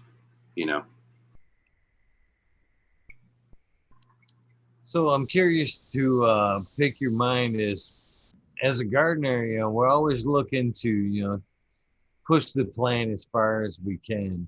Terps are basically do come from cultivar, selected, phenotype selected. But where do you think on top of that, as gardeners, do you think we can push things along? Do you think do you think the terp profile comes from is being pulled from the soil, or do you think it's more atmosphere, or do you think it's more light or stress? Which way do you think does the plant pull the most terps from? Is it from the soil? I think the soil. If I had to say the one factor, I would say the soil, but you can't limit it. It's the orchestra. Yeah, it's totally the orchestra. Like the soil pulls out terps like no other. The environment you can really manipulate to pull out a lot more. You can bring the temperatures down and bring humidity up to push more of those waxes and lipids at night. And that's one thing that I have going for me in my natural environment here. In the summer, it's I'm in Washington, just right by Canada and right by the ocean. And in the summer, like the hottest days are like 82. Most days are 76, 72. And then at night it gets down to 50, sometimes 40s, and because of that, it ramps up the terpenes, and if it gets too wet, it can, the plants can be, and on the downside, they can be a little bit too leafy, because they're not getting enough sun. But in the greenhouse, I can alter that, by turning lights on. So right now I'm in a total winter grow, and this is probably the best winter grow I've done. I'm feeling, knock on wood, I can fuck it up at any time, but we're nearing the end and it's looking pretty good. This is our time to shine here in Michigan, man. We love our winter grows here, man. I know I know I'm not speaking for myself either. There's just something about the indoors and in Michigan that's our best seasons, man. We're not fighting that Michigan heat, summer heat. It's just a nice indoor environment here. Yeah. Right now. No, I'm the same. I typically turn my indoors off in the summer, as soon as I possibly can. To be honest, it's like, it's now that I've gotten into growing outdoors and in the greenhouse, I realize that it's like fighting uphill. So unless I'm in the winter, it's easy because I can just kind of hobble around, and to these little spaces, and and visit them, and they're nice and warm and whatnot, you know. But like, I prefer being outside now. Maybe not for flowering, you know, the greenhouse is the way to flower a controlled environment, but in terms of stacking plants and having plant care, like outside is so much easier to grow plants. It's so much easier to water them. It's really hard to overwater a pot outside because they suck up so much water, you know. So you can just fucking walk by and just like hit everything with water hard every day, you know, and that gives me the ability to grow more plants. It really does, because the indoors it took a lot more focus and attention. So being outdoors, I can stack plants all over the place and like put a sprinkler on them, an overhead sprinkler. You know, I know it sounds crazy, but that's honestly the techniques that I've learned to use for a lot of stuff. And grow some pretty good weed, man. You know, to be honest. So as grow scale up, is it going to be more from seed or is it going to be more from clone? You think that it's possible to have a large scale grow a clone, or is it going to have to be from seed? I mean, TC is probably going to be the deal. The triploids are not, they don't reproduce, so those will be all TC'd. And that's a lot of agriculture's TC'd, you know, and so they have the tech and skills and machines already for that, you know. So I think that's where it'll go. I think there'll be TC, big weed, and then there'll be the boutique guys, you know, who are doing like something that can't be done in the big weed, like we were saying earlier, you know. I hope not. I honestly hope not. So, in your opinion, you know, as a outdoor cultivator, greenhouse grower, would you rather see seed? I mean, is there, in your opinion, the taproot vigor? Would you rather see, you know, I'm a firm believer in it, the taproot vigor, but are you a believer in that? Would you as a grower rather go from seed, or would you rather go from growing from seed? And I've transitioned to that mostly. This year, this 2020, I had very few clones in my garden. This run right now is the first clone run I've done in a long time, a couple years, and it's really fun and awesome. I'm feeling good about myself about it. But I like growing from seed. The plants are much stronger. You don't have any. I think that it's depending on your size and everything. You know, that's where you really have to make the choices.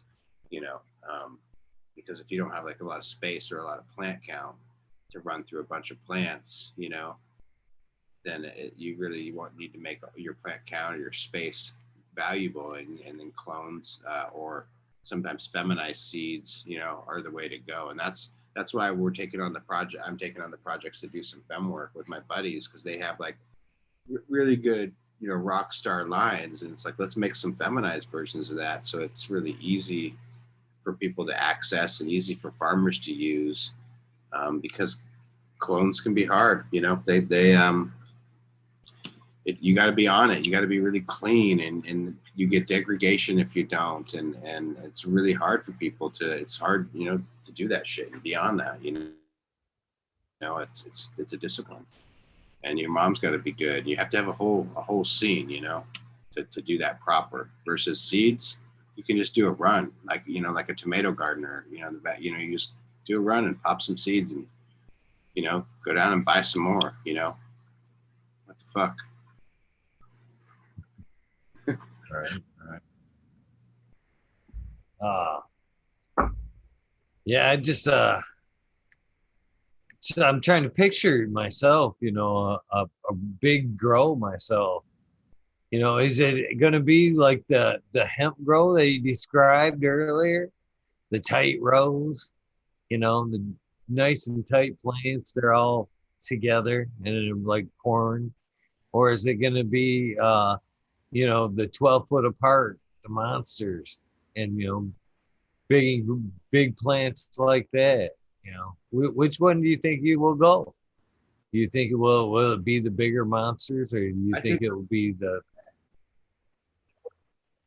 we're shifting to a mix where, because autos, you can't deny them. It's a money grab, you know, and we're in it to make money. If you're in the business of weed, you're in the business is to make money, and like there's a lot of different products, you know what I mean? I think one of the game plans is to plant your full terms at the same time you plant your autos, harvest your autos, maybe 2 rounds of autos, you know, while your full term big girls are growing up, you know, and so you could just kind of maximize your space, you know, and people are even throwing autos in the aisles, indoors, and they're in their aisles, you know, there's in pots, they're just trying to like maximize the space with these little plants that they grow so fast, you know, it's just like boom, fucking 60 days, 70 days, you got to harvest, you know. I'm dropping the seed in the thing, you know, it's crazy. That's, you know, that's what I keep hearing everybody. And so I'm interested to run them in myself, you know. Sounds like the perfect recipe for the organics guys. The water only. drop drop it in the water only and let it go. Sounds Yeah. like a perfect mix. A good fail. I think it was last year or last fall after I'd harvested my main crop in the greenhouse. I was just cocky as fuck, and I thought, you know, I'm just gonna go put all these seeds just right in the ground. You know, that's what you do. Goddamn, like um, I have a lot of experience planting seeds, and so I went and did that, and a bunch of bunch of different stuff. I had all this plans and notes, and oh my goodness, and the roly polies ate all my seeds as they popped up before I even saw them. I would see some of them pop up, and then the roly polies would eat them and they die. I was like 2,000 seeds or some shit. I totally fucking failed, and I think I even planted like another small round, before I caught on what happened, and I was just like, wow, dude. So you gotta, there's shit around. You gotta be smart, you know. What happened is those roly polies got their population got out of control. You know, they're not in check. So that's my bad.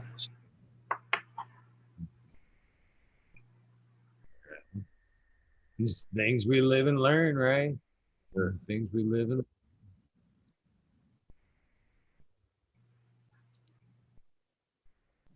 So, do you plan to, as the market progresses, do you?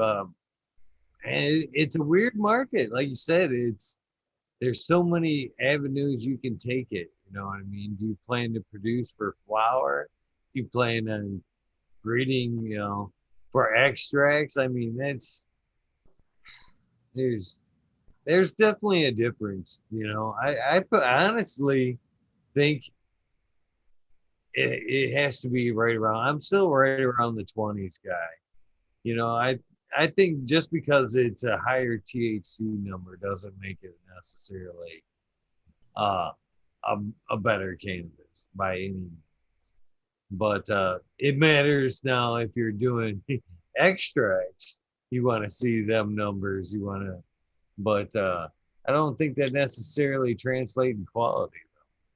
So, as you're breeding, which way will you be going towards? A nice terpy flower, or will you be going, trying to go for resin? I mean, really, it's all about the smoke for me.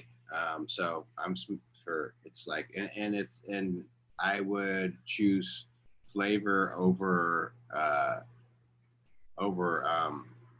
potency any day, especially testing potency, and tested potency and effect are not necessarily linked.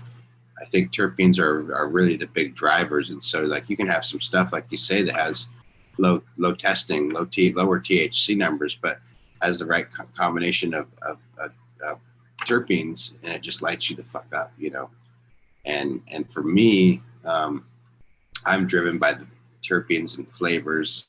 You know, I love beer, the different flavors of beer. I love different flavors of weed. Like I obsess on it, you know, like a savage, you know. Um, so that's definitely that's definitely where I'm driving.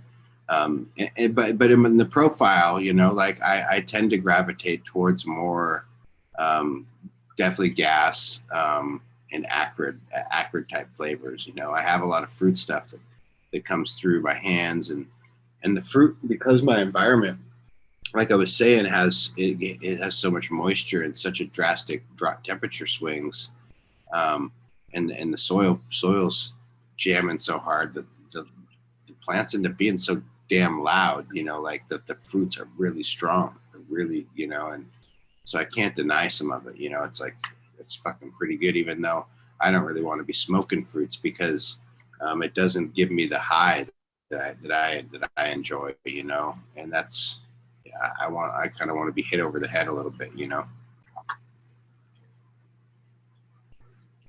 Right on. I've never been that hit that hard by the fruits either. Something about the fruits, they taste really good, especially the orange in particular. Oranges are very good. It's good to mix with stuff, extracts. But man, I can smoke an orange all day long, and not even get close to where I want to be. But I do enjoy the fuels myself. Well, I mean, what is it for you? Is it high mercium that comes with a lot of the fuel that you like? Yeah, I mean, I definitely like myrcene. I like beta caryophyllene a lot. Like I like in the Bubba Kush, you know, you get a lot of that. Um, you know, I can't really dial, you know, in exactly what terpenes I like, but I definitely have noticed that the stuff that I do lean towards has more beta caryophyllene in it in general than other stuff.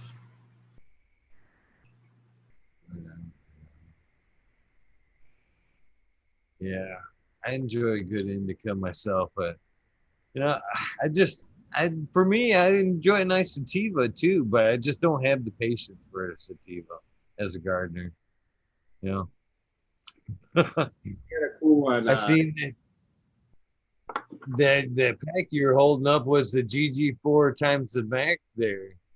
Uh, do you working with that? Is that something you work a lot with, Eric? The That Mac? was I just and so part of the reason I do the RSO is because it works really well for me running through seeds when I'm looking at populations and they're all different, right? I can't put them in a bag very easily. And I also sometimes have late pollen guys flying around, so there's seeds in there, and they're not necessarily seeds that I want. So it gives me the ability to run through and like this GG4 Mac.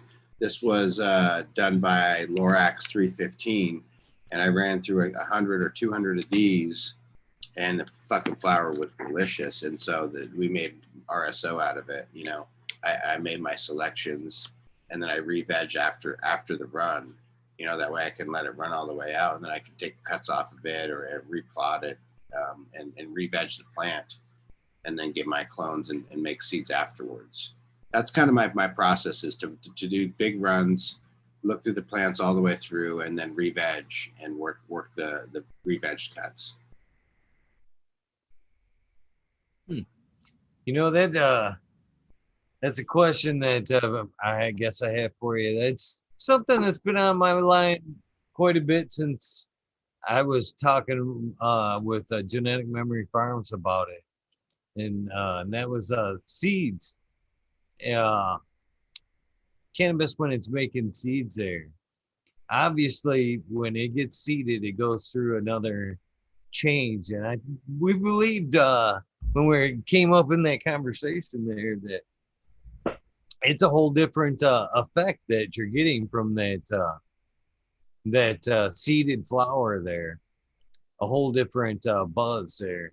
And I wonder there if that's just something that in the future that a specific RSO, you know what I mean? Uh, because of that profile there. further over. When I was talking to Kaya the other day too, I asked him, in the hash making, if he had noticed the difference well, I asked him if he noticed the difference when he was making seeds, if he, when he had that flour, when he made the seeds and, he chucked the seeds, if he made hash from it, if he had noticed the difference of stony or hash from that flour, seeded flour hash. I know it's getting a little confusing there. And I think there is a difference there. I think that's the link when we look back from the difference that we're smoking cannabis that we're smoking now and the cannabis that we smoked when we were younger. There's a high difference there. We can't necessarily figure out what it was. The THC content was much lower then, but we were getting twice as high. And I can't help but place that link with we were getting seeded pot back then. So I can't help but wonder if, that's the link that we remember there. It was the chemical change in the seed. Once it got seeded and it's putting out a different chemical in the trichome there that's hitting us way different, So I can't help but wonder if that's something in your RSO, if you're taking, your seeded cannabis and then turn around and make an RSO with it, if there isn't a compound there that wouldn't be in your RSO from otherwise, from the same flower side by side. Yeah, I think I've heard someone talk about that in the past, but didn't remember, didn't stick. And we did have someone that told Kaya that the hash he made from my stuff that was seeded was out of this fucking world. There was only a few people that got to sample this small little round, and he is like, I think it's the seeds, bro. I think it's the male pollen. Same thing that you just said, and I was like, I hadn't really thought of that, and I was like, well, we should do a test. He's like, yeah, we should. So and I was like, it's very simple. We just, you have a room full of coffee, and then you pull one plant out and hit her with pollen, hose her down, bring her back in the room, test the plant next to her, test her, and see what the fuck happened. So he's on that, just to see if we can get any, science on it, for whatever, see what's going on there. But that was really interesting that you said that, because that you were the second person about this run, anyways, or that's recently that I've heard that's brought that to my attention, and so I think that's could be some totally valid, and it makes sense, dude. I mean, interesting thing. My wife is a public health nurse, and they have found with fetal alcohol syndrome, right? When the mom drinks, a woman that's pregnant drinks, they have a potential of giving the child fetal alcohol syndrome. They found that same thing passed on through the male sperm. So not even where a woman didn't drink during pregnancy, but the man was such an alcoholic that he passed on fetal alcohol. Whatever happened, I can't describe it exactly, but it messes up the chromosomes or whatever, through the male sperm, and I don't know why that just clicked in my brain to remember that or talk about that in parallel, but it just, there's something there. Obviously, they're just, I don't know. Maybe that was just a dumb stoner thing to go off into, but there has to be something there. There has to be a chemical change when they're making seed, right?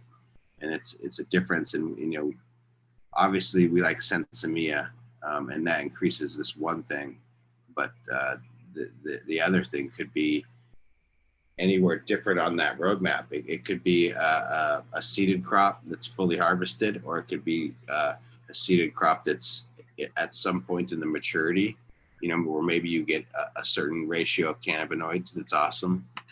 There's a whole world of shit for us to explore.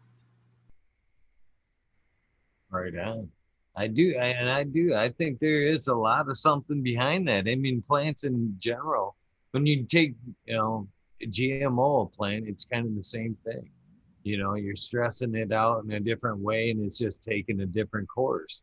It's producing different chemicals at that point. And I think that's the same thing that's happening with seeds. It's either adding something to the trichome or it's creating a new compound that is sistering with it.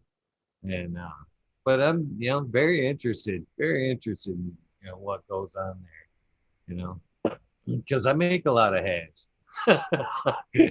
And chemicals. You can make it stonier, why not? Why not?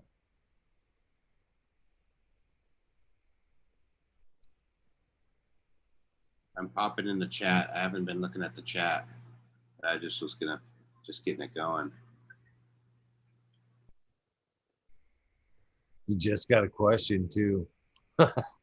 Well, they asked me to ask you, take a grower there.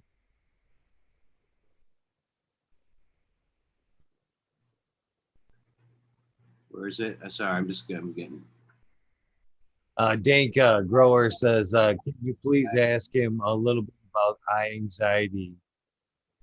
I can't even get that one. Yeah. Silverberry lemonade and the Kandahar Black F2s. I don't know much about the Silverberry lemonade, Kandahar Black F2s. Oh, I know. Sorry, I got lost there. High anxiety. That's my homie. And those are the seeds that went out. So my buddy Sunnyland Grown hit him up on Instagram, or High Anxiety.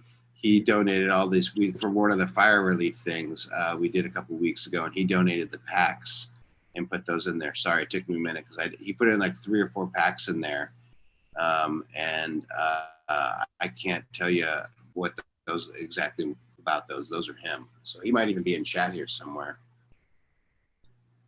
Sunnyland Grove.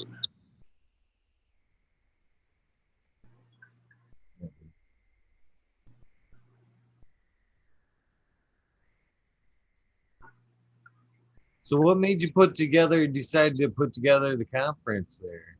How'd that come about? Fill my beer. No problem. What's up, Weedus 207, High Spy, Aldridge 25, Spiky Pilots, Dank Grower. How you guys doing? Old Smoke. I'll get your Hugo question there. Sorry, Old Smoke. I meant to get it earlier. Sorry, that tap pours a little slow. Essentially, that I was getting frustrated with people giving out bad information or information I disagreed with on how to do living soil, and I was getting frustrated.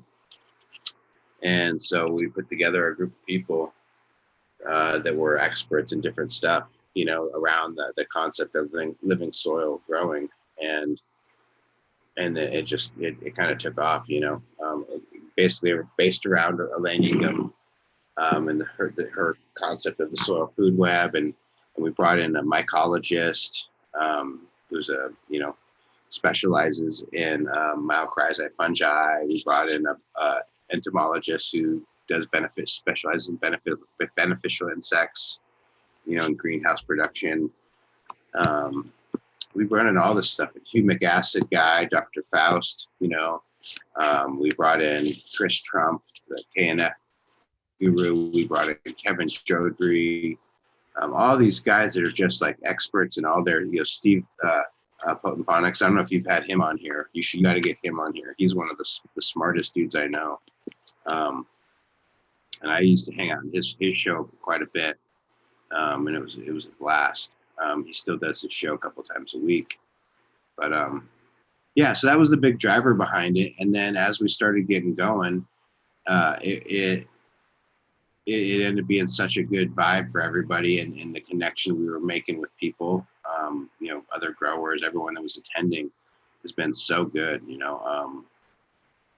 I don't, it's really opened up my life a lot and my upped my game so much, you know, to be able to connect with other growers on Instagram and not to just like see them, but to like know them, you know that I met them face to face and we talked and we shared a doobie, and we shared some seeds, and man, learning is just fucking going. And the same thing with having speakers together. You know, when we go to the hotel or whatever at night, or at the restaurant, like I'm always playing devil's advocate, like poking the bear and trying to, you know, learn more, you know, and get this person over here who doesn't understand what that person understands to, you know, get them to riff on it. And so it's a bummer that COVID kind of slowed that thing down, you know. It's fucking, we had to stop and cancel Michigan last year. And so I hope that we can do it this year, but I'm not sure, man. It's looking, well, I'm just gonna not, you know, just wait and see, but definitely gonna do it when we can. It's just fucking, you know, what do you do? And Michigan was blowout, dude. I don't know if you had the chance to come, but there was like 200 some people there, and we all the speakers. So by the time we got to Michigan, we had done, that was the fourth one. So we were kind of like, felt like the band was on tour, you know. So we, you know, we had kind of like, oh yeah, Kevin's gonna tell his joke right there or whatever type, you know. Here he goes, up, nailed it type, right? A little bit, you know, not that much, you know, but we all said Michigan had the best melts by hands down.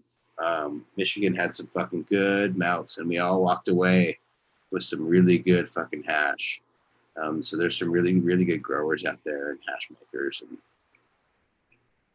we all enjoyed that shit for sure. It's funny you called out his name just as he popped into chat there. Yeah.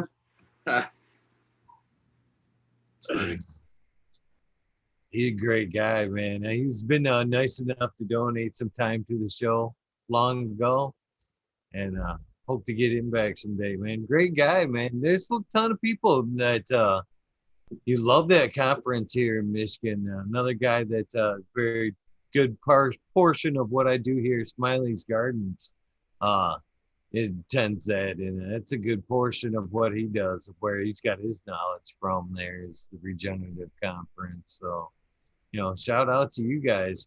Even though you guys haven't been able to do it, you guys have been live streaming like crazy. I mean, it's not like you guys haven't been being able to put the information out there. You guys have definitely been putting in the work this year, for sure.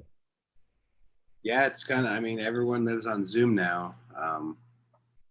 But it's I don't know, it's a cool thing, and I think that's one of the positive thing has come out of the COVID life is there's just a lot more of that, a lot more interaction, a lot more connection, you know, and it's been really cool. And the fundraiser stuff's been really dope. I think there's one going on right now, actually. So, you know, shout out to that's going on the Future Cannabis Project channel.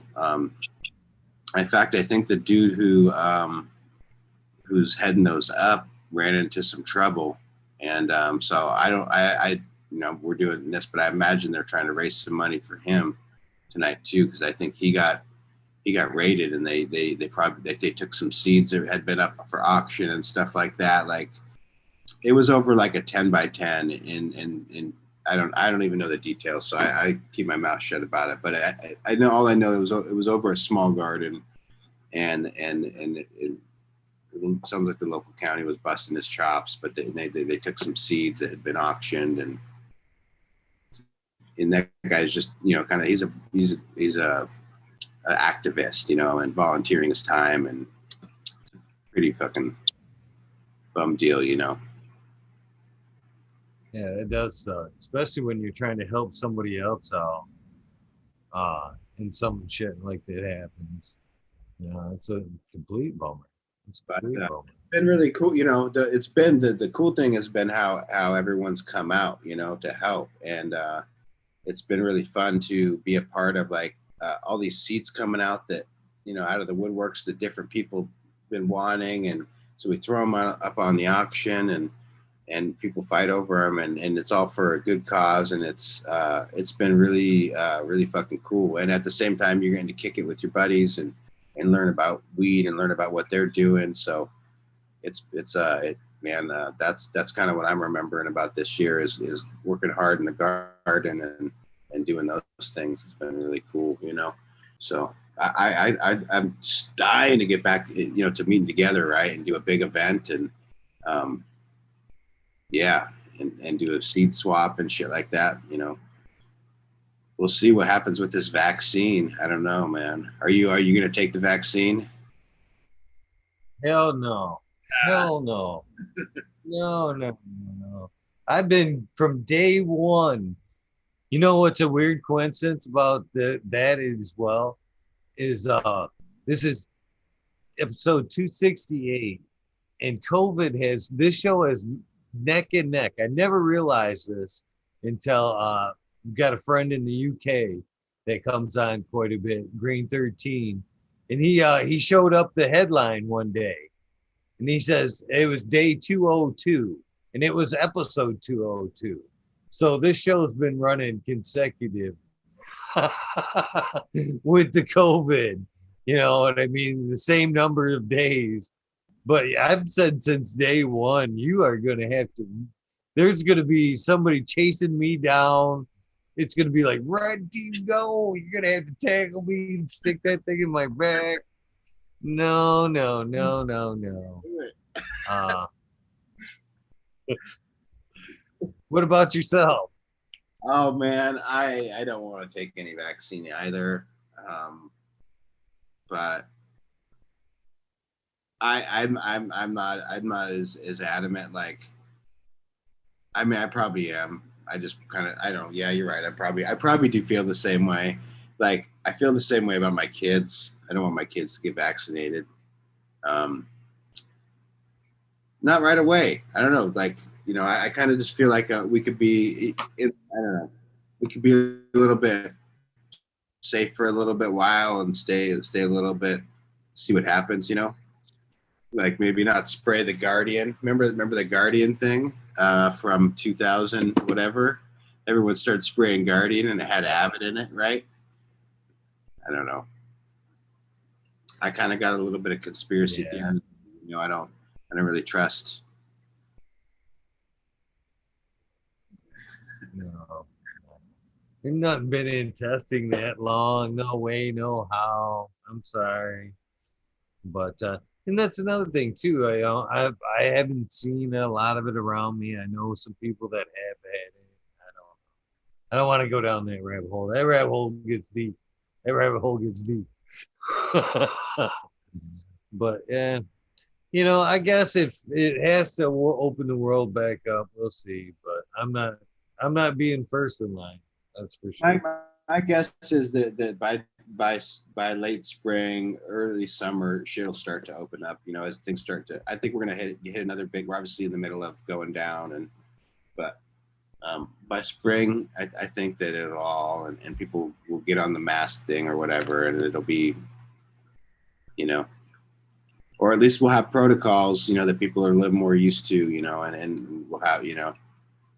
We'll know like if you have these sort of things that you're more sensitive and need to be more careful, you know. But other people are because a lot of people get it and are okay, right? You know, and some people get it and die. It's like a whole mixed bag. Anyways, we should not talk about COVID. So far, I'm sticking to the cannabis cure. The cannabis cure. Yeah. Keeping the endocannabinoid system intact seems to be working just fine. Just fine. So, what is there anything that you have your eye on in particular that you what's hot right now where you are? Not that I hate the hype, but there's something hot everywhere. You know what I mean? You know, a little isolated. We're West Coast, so we do get the stuff that comes up from California. like there's ice cream cakes floating around, which the interesting thing that I was in Colorado in the winter, and GG4 and Mac and wedding cake and now ice cream cake are they're just all over the place, and they're great. They're great cultivars. I like all of them. I like all of them a lot, but they still predominate the market. I think, at least in Washington and more so in Colorado. Like that was just like every store I went to had those 4 strains, and then you have all this other stuff. Um, you know, it seems like because we have only a couple clone producers. Washington's a really small market in terms of producers. Like we actually are down to like maybe 600 or so licensed producers, and so you only have like 2, 3, 4 people putting out clones. And a lot of people do their own in-house stuff, and some people will bring stuff in. But for the most part, it's just 2 or 3 guys putting stuff out, and you'll see you'll watch the wave. Slurricane's really big right now. Don Mega has been moving through. Obviously, the runs and stuff is going through. Cookies and stuff is going through. Cookies has just moved into Washington, so and has all their cultivars. So that's all starting to flow through the gelatos and biscottis. Yeah, I saw a good Sunday driver today. Yeah, that's kind of what I'm seeing in Washington. Meat and chocolate now. I'm actually hoping that with some of the advances in science that we'll slow down a little bit on the breeding side and actually start documenting some shit. It'd be nice that with the advances in tissue culture and everything else, the need for other people to back cross and rework people's strains for stability will cease. You know what I mean? If you can count on a breeder that has mom and dad tissue cultured, you know what I mean? The need to want to back cross something or worry about having it in the future is less and less. So you could move on, whatever, or even more so. I think that would be neat to if it just came down to where you were just getting certain stocks from breeders, things weren't as crossed up anymore because of the backup with tissue culture and stuff like that. If I wanted your strain, I just come to you. I don't necessarily have to go to somebody else. I would either be able to get it from you in seed form or certified clone. You know what I mean? Would be the way to go. I'd like to see, clones being passed with paperwork. This is it. This is truly what it is. A little pedigree with each cut to know that, because right now there's so much shit floating around with, even though you get a strain, it's hard to know for sure if you've got the real deal or not.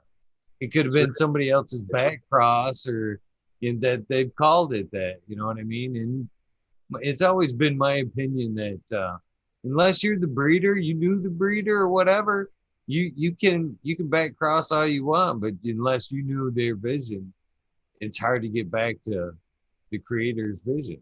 What he's seen in mom and pop and drew out from the stock and worked that way, you're never going to get there. So why not just leave it with that breeder? And you know what I mean? And then again, we come to that point that we were talking about earlier, to where it's a regenerative thing. You know what I mean? You pass the genetics on to your kids with with all the rights to it. You know what I mean? Here's the stock from now on. He holds the genetics for Gorilla Glue. That'd be nice if we can work from that and we get clean genetics from here on out. I mean, there's a lot there,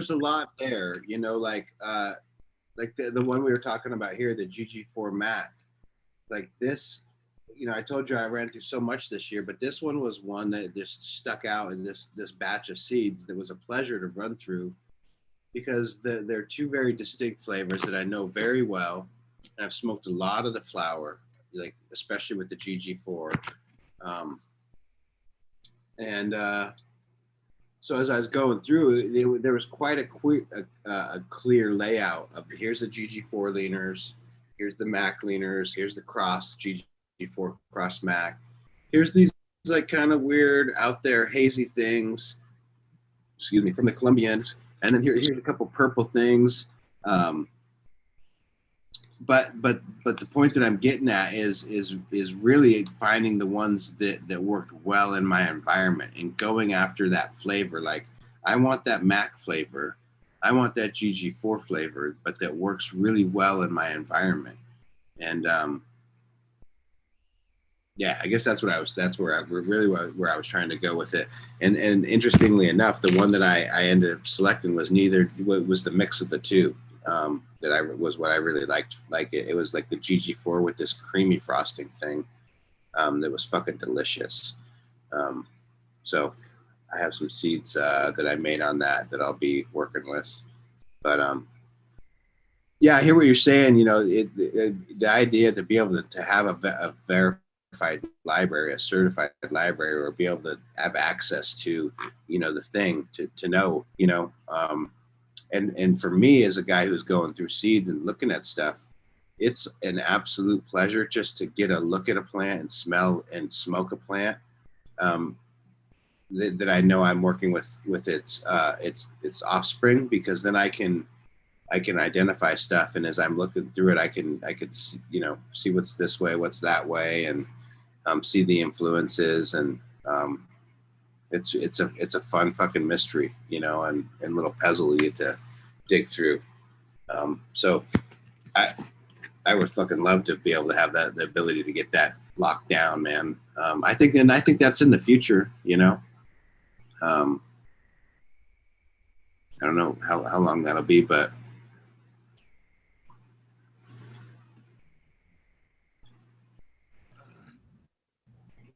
So do you think the regenerative market has a place in the rec market? Do you think you guys can you guys think you can show them the proper way to do it on a rec level?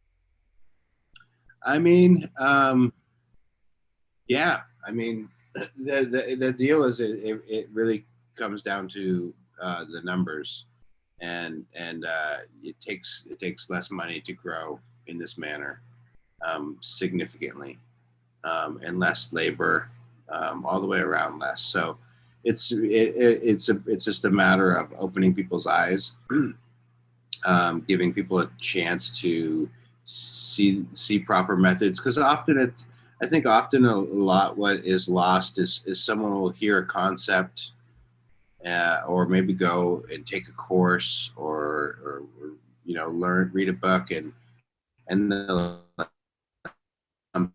and they'll maybe won't get it quite right their first time, or maybe they'll do it on someone else's bill, or it's a business model, and then it just kind of doesn't work out, and then the whole thing gets thrown out, or it's like, well, it's good for this, but it's not, you know what I mean? And instead of really having, you have to master something, you got to be a master, you got to put in the time and work the kinks out, and I think that's true of every situation, whether it's just a gardening style or a gardening place, a new business concept, a new way to sell weed, this whole rec thing, this new way to sell weed. Yeah,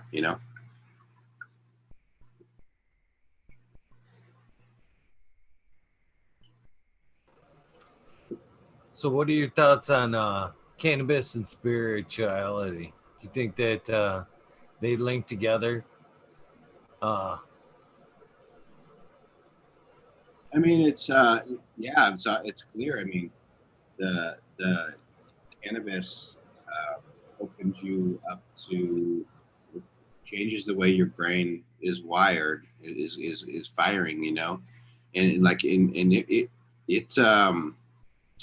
it was used in a lot of, it's used in a lot of ancient ceremonies. You know, I think it was one of the base ingredients in the anointing oil that's used in the Bible, in a lot of those ceremonies.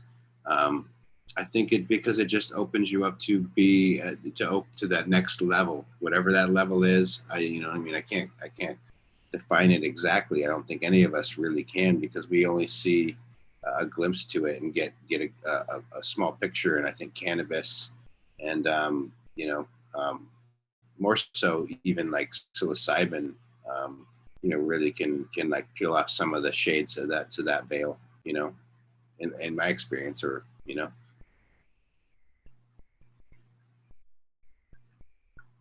Right on. I believe that it definitely has a place in spirituality practices and meditation and stuff like that.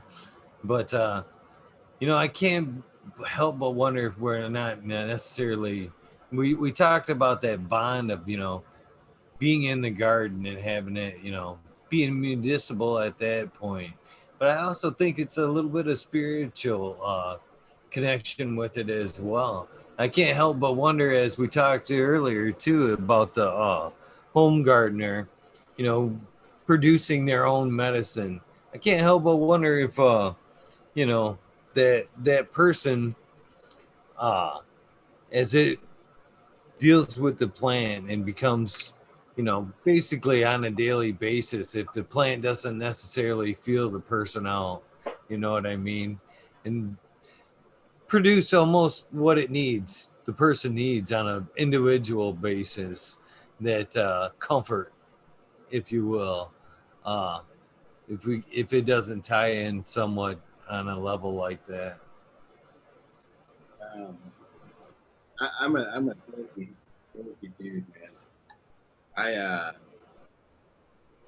because I pop a lot of seeds. I can't do this with everything, but on certain seeds that I'm really interested in for myself, I will put my mouth in like my cheek or whatever for a couple hours, you know, half a day or whatever.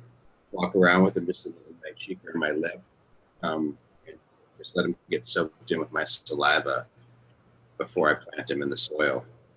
Um, that's, you know, like I actually I didn't, you know, I heard that idea somewhere in a book, and kind of makes sense, you know. Get the same microbiome kind of kick started on those seeds, and maybe they start working in the direction that it might be more beneficial towards my biome, or vice versa. I don't know. Maybe it's superstition. My family's from the south, so they're a little superstitious, but funny thing I do. I can see a little bit of that. I've been quite on record of saying too, I'm a little biased to cuts. You know, there's just something about the plants that I've, you know, put in the dirt from seed and cultivated and picked out. I know them girls. They, you know, there's we have a relationship basically from conception there. So I don't know, man. When I take in cuts, man, when I'm rarely taking cuts, I should specify that. I just don't tend to have the love for that one as I do the ones I've all started from seed, like you're saying there. It's just that relationship I think I've developed with them from the sprout, from the time that things cracked. Uh, I definitely think there's a link there, you know, and I think it just has one of them things. It's a soil remediator, but I think it's working on us as well. You know, I think it's changing us and turning us into better people as well throughout the process of dealing with the plant. 100%, man.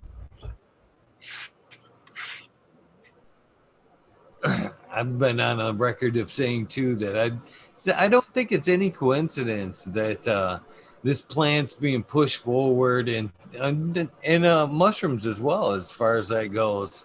You know, moreover, plant therapy in this weird time of COVID. You know what I mean? It's just a weird coincidence that it's all coming to head, and these natural remedies are being pushed forth. You know, it, it's the cannabis plant takes you down a weird journey. It starts recreational. You start growing it. You start caring about it a little bit more. Why don't you take you down that organics path? And then once you get down that organics path, it's really life changing, man. It's more over what you can do to change everything around you. The earth, doing the right thing, uh, yeah, making less of a footprint, reusing things.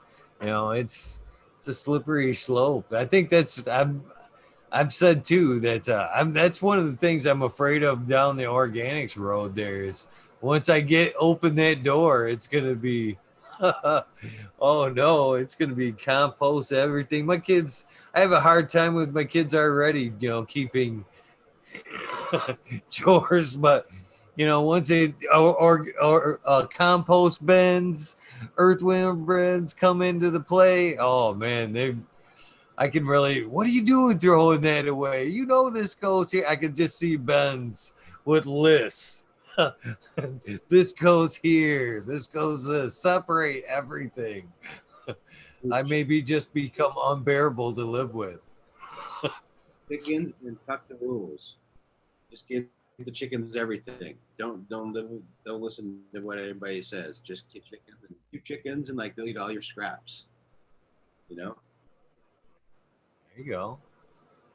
Win-win right there. I'm a big fan of dude, and then you get some eggs, you know?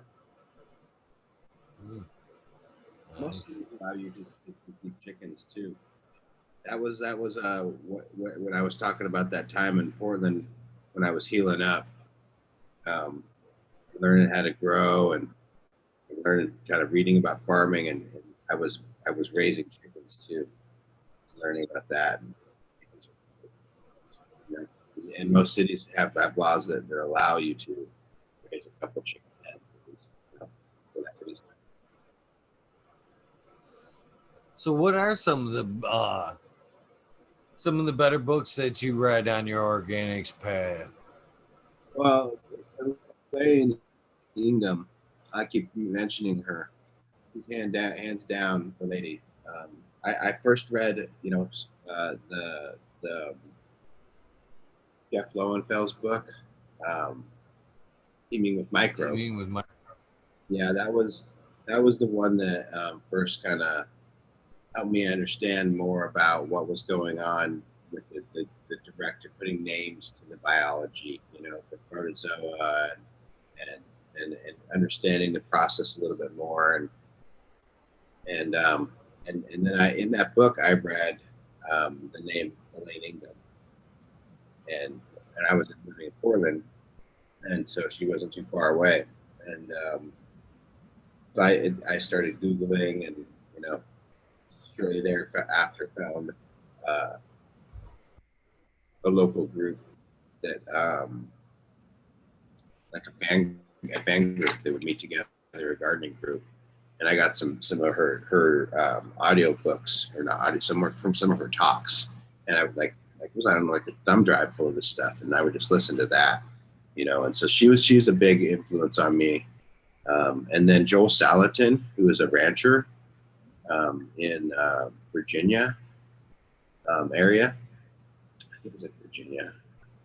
He's North Carolina, Charlotte, North Carolina. Anyways, he's a rancher. He does beef and chickens, and he would talk about raising animals in symbiosis, where like in nature, the herd would go through, and then behind the herd would come the birds, and the birds would come through and they pull apart the herd's droppings, and so that the flies and all that stuff can't stay in there, and they break it apart, and then it spreads it out, and it's able to decompose faster.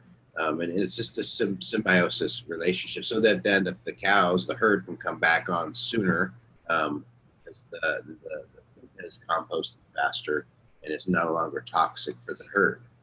And so he's learned to mimic that cycle in his farming um, in his ranching. And he does, pigs and cows and all the shit, chickens. And so I read a lot of his books, and that really influenced a lot of the way that I understand and think about stuff, more than I probably realize. Even though he was doing animals and I'm doing plants, the mentality of mimicking,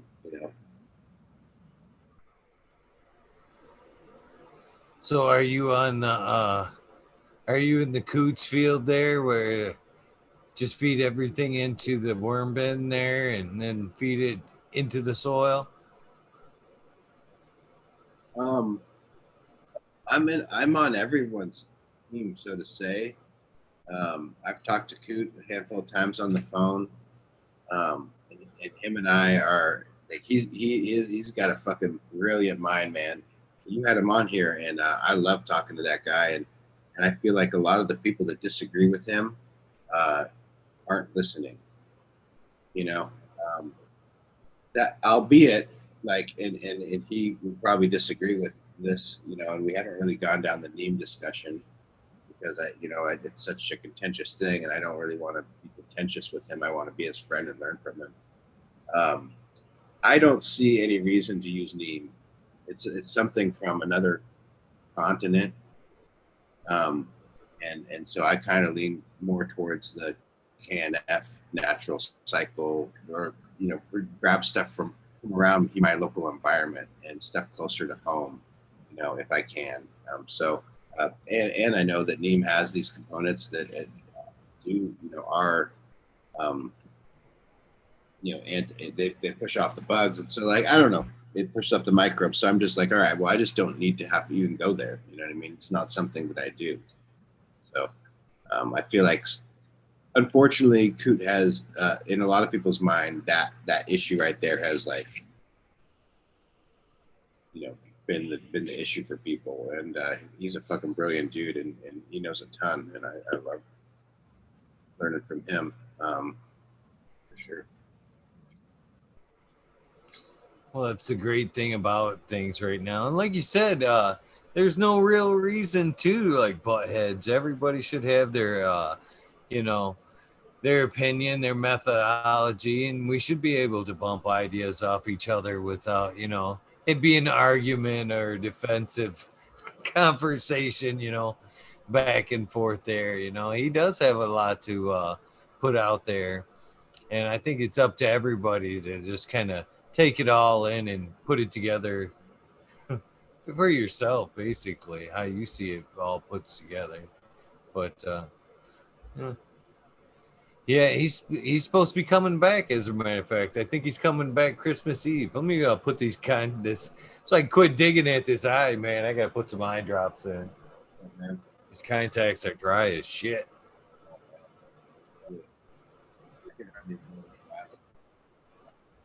Yeah, he's coming back for like a Christmas Eve episode. Coot is. Good guy, man. Good guy, that's for sure. Yeah, I actually went and bought a malt, a mill to grind barley. I like to make beer too, so it's something that I wanted to have anyways. But after talking with him, and it worked really nicely, because I remember I told you that I had issues with the wood louse, the roly polies eating my bugs, my plants. They got really bad, and so I had to. I didn't pull off all the mulch on my beds. I just let them eat it all and didn't replace it. Um, so I've had bare soil, and I have some little mulch in there. But it's hard to really get it established when I'm always cropping plants. Um, but it gave me the opportunity to run the malted barley in there, which was awesome, and I'm going to continue to do it. Um, this next run, I'm going to probably try to run a lot more of it, and do a little bit more experimentation and see where that takes the flavors on plants that I really know well, But as far as the soil life after applying it is fucking bananas, so I'm all about it. I used to do it back in the day when I was in the warehouse, but I got away from it. Just because of scale, and time. But after talking with him, I got excited, and so we went after it, and me and my son had a good time, grinding grains.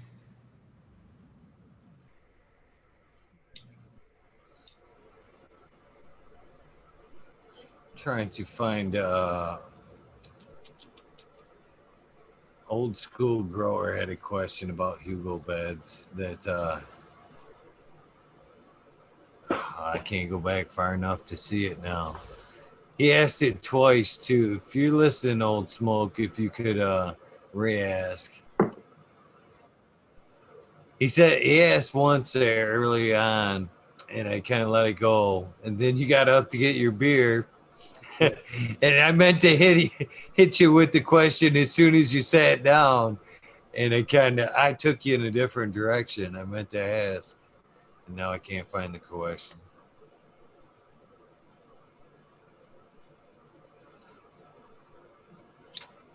My bad, Old Smoke. Yeah, we're going for the long haul.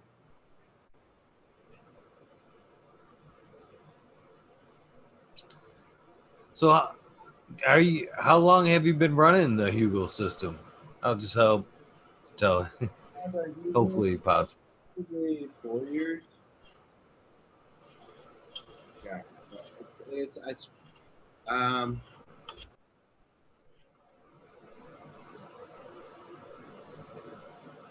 I don't know. It's not like I'm not like I'm trying to say it that way, but I would still, in the right scenario, I'd still use them. I think it's a great tool, especially for someone that's got some time. It definitely has a little bit of lag, but you have to compensate for the lag. Like when you're dumping a bunch of carbon in there, you need a bunch of nitrogen and shit to balance that out. Otherwise, that carbon's gonna suck that shit up, and it's not gonna be plant available for a while. So you got to be smart. But yeah, like I'm really digging on just the direct ground for the ease, man. That's really it. That was the question too. Is basically if you were still using them, and then he said if Royal Kush would be a good one for New England. Oh, absolutely. Anything with that, with the Royal Kush in it. It's so damp over there, right? I mean, I haven't been there, but that's what they say. It's like the Northwest, wet and rainy. And so that's like my environment here, man. And the Royal Kush is selected out of big population, and that's what it was selected for. And I can attest to it. I can attest to the stuff that's been bred with it. So I'm all about Royal Kush genetics for sure. A lot of the stuff I have has it now. Multiple different ways. Right on. So I guess I'll ask you the same question I asked Kaya there the other day. Trying to grab some bud. Oh, rats. Yeah. I don't know what that was, but I hope it wasn't important. Just an empty jar. Thank goodness, just an empty jar. So do you think that by breeding indoors, are we kind of like crippling the cannabis a little bit? Wait, say that again? Or should we be? Do you think by concentrating on mainly indoor breeding, do you think we're kind of crippling it a little bit or taking it down a weaker road? Should we be concentrating somewhat on outdoor breeding as well as indoor breeding? Combination of the two? Well, I don't think indoor is weaker necessarily. I mean, Well, no, not weaker necessarily. bit, right? So not necessarily as in like strength or cannabinoid profile. I'm talking about as like conditions. Basically, we're providing optimal.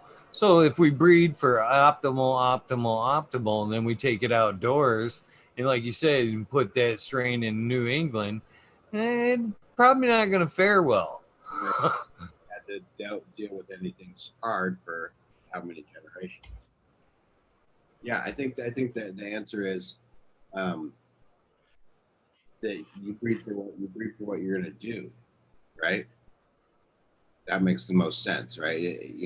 Instead of, I don't like the idea of like we're gonna we're gonna breed for a harsh environment, and then it just doesn't always translate. That but if you breed for a harsh, wet environment, and then you put something in a dry environment, then it's just going to have no problems. Well, it may not have enough waxes and lipids to handle that dry environment. You know what I mean? So you kind of have to, all outdoor isn't the same. It's regional, right? Depending on all of what's going on, and that there could be microclimates. The guys in California are really impressive to talk to because they have such a rich culture for so long, growing in these microclimates, neighbors, that they can break down what's happening, very, very well with the cultivars, because they'll be putting the same cultivar out, throughout a region, and they'll see how it changes, in the hills and the valleys and closer to the ocean, farther away from the ocean. Um, so yeah, I mean, I don't think that. I think that if that's what we're doing, which has been a lot of what has been going on, right? Which is why you brought it up. Then that kind of gives. It doesn't lead to strength for outdoor stuff. It doesn't lead to strength for greenhouse stuff or for depth. But really, I think that we're just still touching the tip of the iceberg. Eventually we're gonna have like you're gonna get onto a seed site, I think, and you're gonna say, I live here and I grow depth in spring, and that'll narrow down to this, and then you're okay. And I grow for extraction. Okay, that'll narrow it down. I grow for water extraction. That'll narrow it down. You know what I mean? We'll like have all these factors. I mean, maybe I'm just being like a dork and on it, but I think we're going to kind of get close to there because we have such a mass body of hobby, if you will, semi-professional, professional breeders, growers, compared to other crops. How many tomato breeders do you know of? Or pepper. Peppers is probably more similar. Like the pepper seed or the giant pumpkin seed. The sweet hot peppers. Actually, that seems to be a newer one. You see a lot more newer hot peppers coming around these days. It seems like people are actually breeding peppers for super hotness. Yeah, it's a whole thing.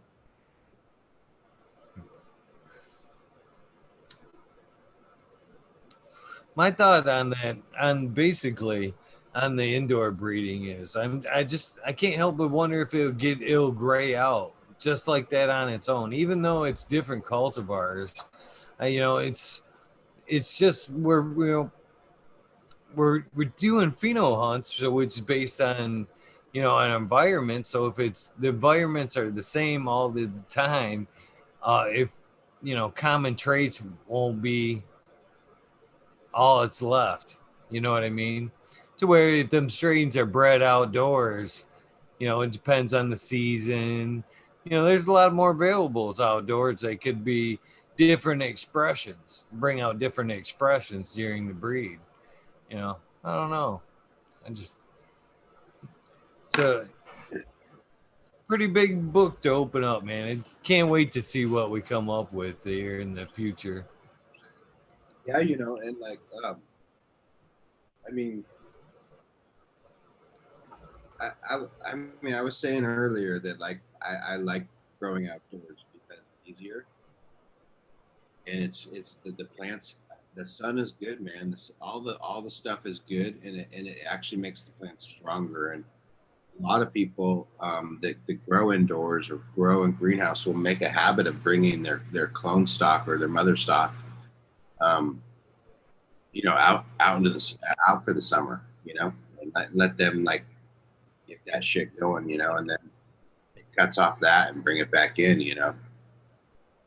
Um, that I don't know. I feel like I've noticed that, I don't have any data or whatever, but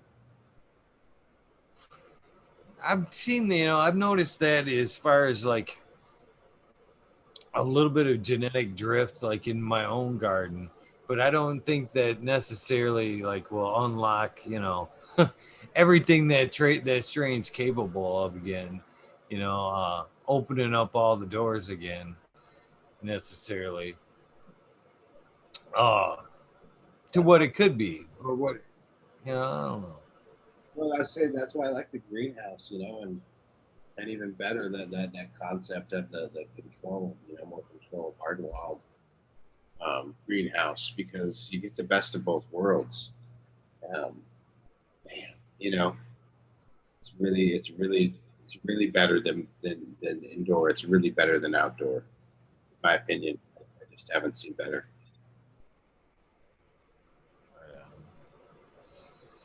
So I also heard you talking about screening the light a little bit out there in the greenhouse. You think doing that again, you're kind of blocking out some of the potential Potentially, by filtering out? yeah. Something I think that we're all interested in is the UVs to get filtered out. So you gain a benefit, I think, um,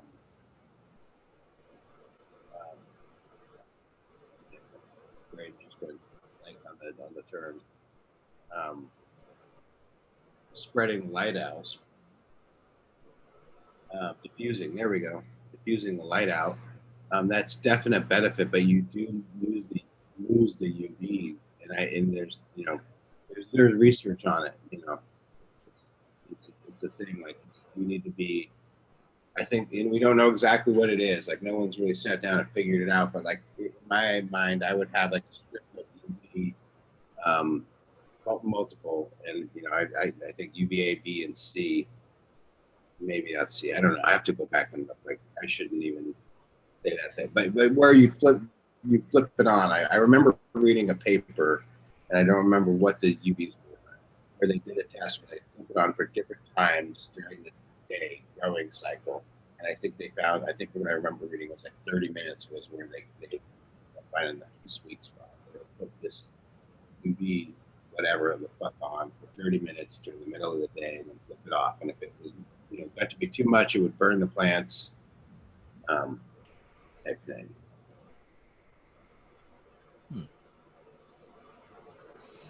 Yeah, it'd be nice to be able to step outdoors. I've been stuck indoors pretty much my whole grow career. I got much respect for you guys that are able to play out in the sun there. It'd be nice someday. Someday, I hope to step out in that arena myself. Yeah, man. You guys So, could do them there, with though. that being said, do you think elevation is a factor too? Sorry, say that last one again. I said, do you think elevation's a factor? Oh yeah, yeah, for sure. CO2 content, right?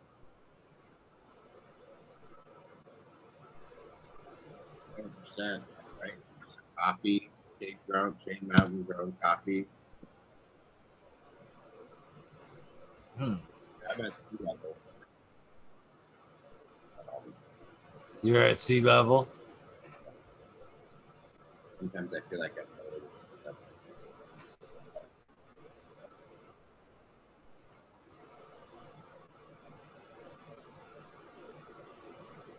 But yeah, of course, it's going to affect, just like the humidity. It's going to affect the pressure on the leaf surface, which will affect the production of the waxes and lipids,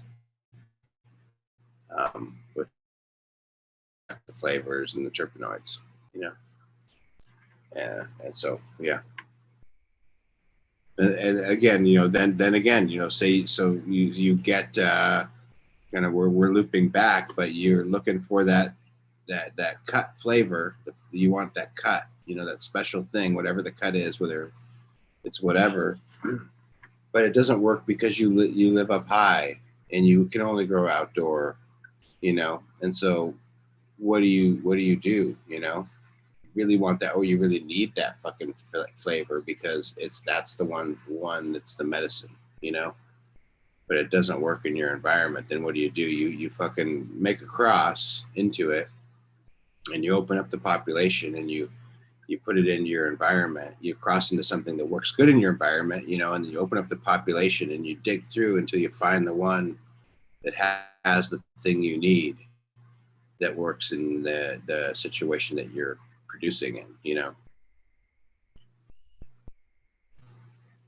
And then how even better if you can get online and at the, Clones R Us and order the real fucking cut to grow out in an indoor environment to verify that you got the flavor and the thing that you wanted, and have some experience with it. So when you go to do your backyard selection for the thing that's going to work for you, you got all the information.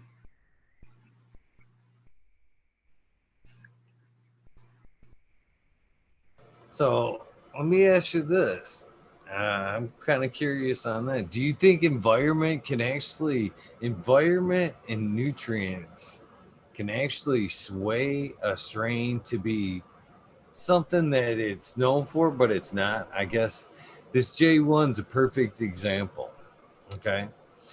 This strain was sent to me because I'm I've been hunting the pine terps. I like the pine.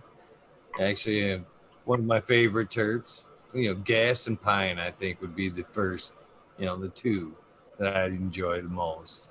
So he sent me the J1, and you'll like this, it's got nice piney tones to it. And so I got here and I've grown it out, and pine is like the last thing I can pull out of this thing. I didn't, could in my environment almost erase the pine out of the strain. It's more like a dragon fruit. I can't taste no hints of pine in this at all. Dude, And this guy that came up to see me today, Rooted Leaf. I'm not sure I said that. Yeah, Rooted Leaf. He's doing some next level voodoo, and I like you kind of I've got the deal. I'm like not really into nutrients and doing that shit, right? I like the water only. And he hit me up and he's like, "Man, I got something I think you're interested in, and it's all KNF based. And can I come up and say what's up?" And I was like, "Yeah." He's just in Washington here, an hour away or so between Seattle and me. And so he came up and explained to me that I'm going to get way off base with why I even went down this story now. Anyways, he does KNF style, makes nutrients, and it's really fucking cool. And he ferments stuff, and he sources plants from all over, and he's very specific about it. And what he's super techy, and what they're getting down to is they're being able to figure out what is triggering what type of, I can't even say because I'm not smart enough. What's triggering the plants to make the certain deals that make the terpenes express specifically for pinene, specifically for myrcene, and they're figuring out how to trigger it at certain times in the flower production with these ferments that he's making. They're not exactly KNF ferments, but they're KNF style, and that he's fermenting plant-based plants and creating nutrients, and stopping the extraction at certain points to where they want it. It's I don't know. I'm doing a poor job of explaining it, but they were dialing in that they could add these certain things that's what they're aiming for at certain times to increase. And they have some data on it, like 2 to 3 points on the terpenes, and not just overall, but specific. Like this one does myrcene, this one does pinene. It's like, okay, that's kind of crazy, And so they're wanting to dig into more cultivar type shit, and this one increases this for this cultivar, type deal. It's definitely getting into a high science, that's for sure.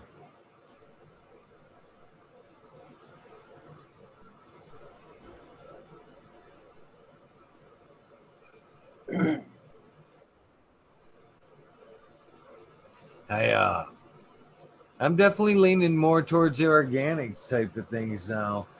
I'd lean towards cocoa for such a long time because of what I do, because of that perpetual. But have you tried a combo? A what? Combo, like organics, we jokingly call it. Like running your current program, backing off and adding some organic nutrients into it, to the program a little bit. Like just flavors or whatever, Like I'm kind of like the drug dealer. Like, we'll just try a little bit, dude. Oh, for sure. I've pulled back and added a little bit of fish emulsions, a little bit of molasses here and there. And right now, I'm actually the guy doing the crazy side-by-sides we were talking about earlier. I've got a little bit of organics coming in. And, Smiley's Gardens there. I referred to him earlier on. And I guess this would be a good time to throw out an invite to that. There's actually three shows that go on around here. The Spotlight that with me, Rabbit Hole. I'm just being stony now, so if you want to like invite people on or whatever, yeah, do fucking turn it over to everything. No. And then there's the organics takeover too with Smiley there. And so I guess I'm throwing out an invite for Smiley for the organics takeover. If one day you'd like to come on and just go right down deep into the regenerative rabbit hole one night with him, that'd be pretty cool. But he's pushing his show is the organics takeover with Smiley's Gardens on the show here. Gotcha. And he's been from day one been trying to kick me in the ass to get rid of the cocoa and kind of go organic. So right back here, there are some earth boxes back there with like his take of a Coots mix, basically. And then I've got Green Bicycle's got a mix basically to add in with my cocoa with the water only. So I've got like couple organic methods going on here right next to my salts, but the organics is I'm very pleased with the organics. For me, it was trying to get it down in the rotation. I didn't think I could in my head, organics always took the bigger pot, took a little bit longer to veg, and couldn't keep up with the cocoa. You know what I mean? The rotation that I was going to have to keep. And so I was always hesitant to going back to organics there. But Smiley brought up these earth boxes. Here you go. They were already mixed. And, I've been pleased, man. They have been right there with my chunky cocoa, man. They've kept up with, the vigor. You know what I mean? They've, in fact, such that I see him, I look up, I see him right there. It may be the teeter there that gets me out of the cocoa and puts me into like a Coots mix there. Side by side from my my cocoa and nutrient system, they kept up. My cocoa plants are just as tall, but they're skinnier in structure, a lot skinnier. The organics ones are the same size, but they're much more girthier. And he's always like, wait till the end. They may be side by side by not right now, but and in the taste test in the end, it's gonna be hands down. You just wait. I'm like, Right. but Little you trick. know, as far Oh, sorry. Go ahead. as far as being able to keep it in the rotation, as far as something that's feasible for the patients and keep the perpetual going, that's where the drawback laid. And I could actually see if I could, keep that going like that, I'd make the switch over. Eventually I would like to get to somewhere in living soil like you're talking there, but it'd be harder for me to keep that rotation. That's more of a monocrop, a one time and done, like you were referring to in the thing. I think it would be. I don't. I missed something there. What's the challenge? Well, for me, it would be its area. You know what I mean? Uh, Things go from A to B to C, and you can't take that bed and move it. You know what I mean? It'd be, whatever, start to finish in every zone. So that'd be the drawback there. But yeah, at least right now in the organics, I could see it. I just would be my next step would be how to reuse. After I go through and knock out I'd be wanting to reuse or try to reuse. That's, you know, so that'd be my next obstacle there. Trying to mix it back up, re-aerate it. Again, is that a sin? Would that be a sin to take it and want to re-aerate it, and then repot it? Yeah. Yes. That's yes. Because it kills all the microbes, and we're really trying to get them to set up home and build an established home and build all the pathways so that the aeration is in there. And every time you do that, you get a temporary aeration, like in your mind, not just in your mind. Sorry, there is some aeration, but it'll end up compacting because you've disturbed the life, and then they've got to rebuild all that. And the greatest the biggest challenging, the fungal population has the hardest time rebuilding. They take the most time to build. And remember what I was talking about, how cannabis is in the understory of the trees, and fungally dominant soils is a driver. Um, so you fuck up the bacteria is everywhere. They repopulate really easily, but the fungi have a hard time. They're slow, and that's why the tilling, walking, like, and back to my example of being in the woods, that's what I was learning when I was climbing, was that my walking on the soil was killing bugs. I teach my son the same thing. Like, we call them the tiny bugs, like, don't walk on the garden bed, don't walk over there, like, you'll kill the tiny bugs, like, be mindful, like, and it's, we can't be, there's a scale there. I could go insane thinking about that. You know what I mean? Like, never wanting to touch anything, but in reality, that is what's going on, and it's okay. It's part of the natural process. But when we do our human thing that's over the top, it's where it fucks it up. We have to rebuild that shit, and it takes a long time. Right on, right on. So, what do you say to all us that are, taking and dumping them pots out there? That's gotta. Is there hope? Is there hope for us cannabis farmers that are chucking all those root balls out in the yard? I mean, it's a bummer, no doubt. But for one, like, I'm stoked that you're growing and smoking and getting connected, and, like, I think it's a progression almost, in a sense. I mean, say it like that actually sounds like a dickish thing. This, you know, like that you progress to organics, but you know, I don't want to not knock on what anybody's doing, because what everybody's doing is then they're into is fucking cool, man. That you're into doing something that's awesome, you know. But it's not the best thing. It's not good for the environment, you know. It's not good for the environment, and I don't think it produces the best medicine.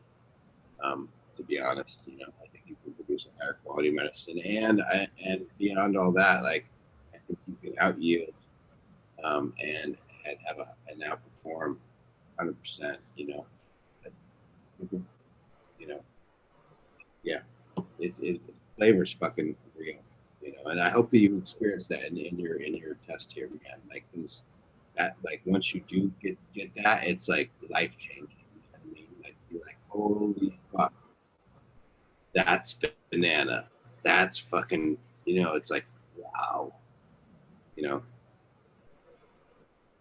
But the devil's in the details. So that's why I put on the conference, because like I want everyone to catch that thing that I'm so excited about. That it's flavor. Flavor's the driver for me, really. You know, it's not about, it is about getting high, and it has to get me high, but I could fucking eat RSO to get high. There's lots of ways to get high.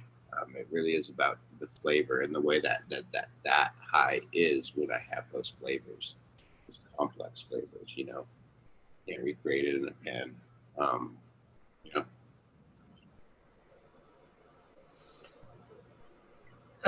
Well, I have no doubt that flavors are coming from the organic side, no doubt. You know, for me, one of there was reasons why I made the switch that I did. You know, for one, at one point it was where I grew. You know, I grew in an attic space, and I did start in like a water oil, like an M3 kind of mix that was just, but it was too damn heavy for where I was growing. Okay. Uh, you know, a bunch of pots up in an attic space, and you could actually start to see the sag, the belly, and the trusses. I had to put a beam up there to help, you know, hold some of the weight. But even with that, I knew I had to try to find something a little lighter.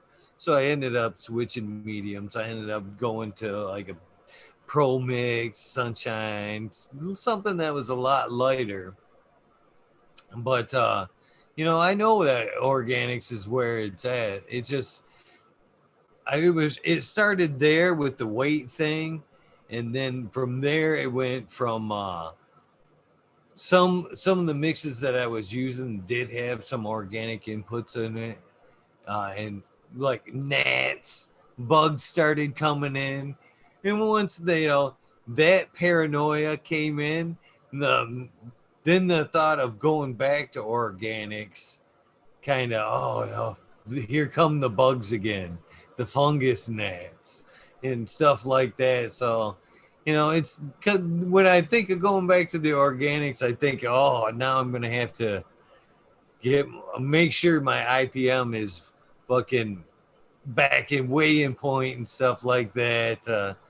You know, that's the other aspects of the drawbacks of the organics right there is, you know, there's gonna be some bugs being around. You Oh, you bring the organic in, I don't think there's a choice in there, is there? conference tickets on me. You gotta come, and like by the end of it, you're gonna be like, oh, okay, I got it. Because and that's why I named the whole thing the fucking ridiculous name, the science of, I can't even say it anymore. The science of organic regenerative cannabis cultivation.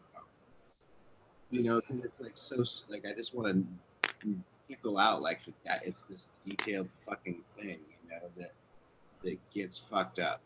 And I appreciate everything you're saying, because those are real concerns and real things and real money and real medicine that is lost in that, and you know what I mean. And so I get all that, and that's why I'm not knocking on synthetics and knocking on someone for doing what they're doing, you know. And even though, like, I do want to take that, you know, I take that stand that that's how I feel about the thing, but same time, I totally get it and totally appreciate you're fucking making medicine and all that shit, right? Um, that's why I put on the conference, you know, is to like tease out those details so that everyone can do it better, really, you know. And yeah. And then the side benefit has been that we all get to hook up, you know, and link up in person. And, you know, Right that, on. you know.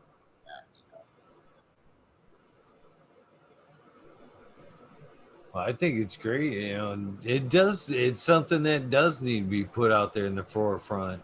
And people are very hungry for it, to be honest with you. Yeah, I don't think anybody's happy using salts. It doesn't seem right.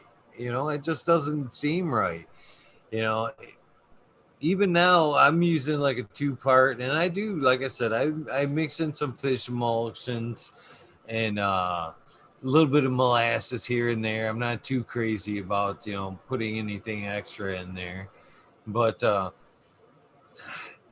I feel bad. You know, I just feel like I know it's not Miracle Grow, but I feel like it's Miracle Grow. You know what I mean? Because it's scoop, scoop, you know, it doesn't seem right. It just seems too manufactured for something that I'm trying to be ingesting. You know what I mean? I know what it's like on a food level. You know what I mean? I know what these salts are. If I go out and take these salts and put them in my garden, you know, in the same, I would know I would be cheating myself out of dense, nutrient dense food. So again, why am I cheating myself with the cannabis? You know what I mean? It's one and the same. And right now, it's kind of a cost factor. There's It's all certain reasons. factors, and you know, and it's the same reason that, um, you know, back in the story too, when I had the dude teaching me about living soil in Portland, the homeless dude, Joe, teaching me about it, and I was running BioBiz, and I was crushing it, $4,000 a pound. You know, had the same fear, and you know, and then I went out and did some veggies in Minnesota, and I told you I drove in 2014. I drove back when legalization happened to Washington with 4 lights and 4 plants or whatever, and around a BioBiz. You know, like I had the same. I had most of the knowledge that I have now, but I was so insecure that that's what I fucking did. You know, and instead of just, and it took me a minute of like having time and experience, time and space, you know, to do those things and then fail at them, you know, and work through those failures, because at that time that information was not out there, you know what I mean? I had to dig deep for it, and yeah, I feel like I'm kind of saying the same things on repeat, but it's a ballsy thing to step into something that has a whole new set of risks when your money and your medicine and all that's on the line, dude. I get it. So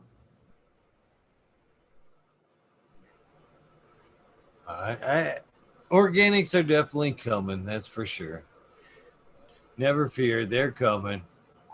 It's just a matter of working it into the system. That's for sure. And I'm on ground level now. I'm on ground level now. I can work the dirt again.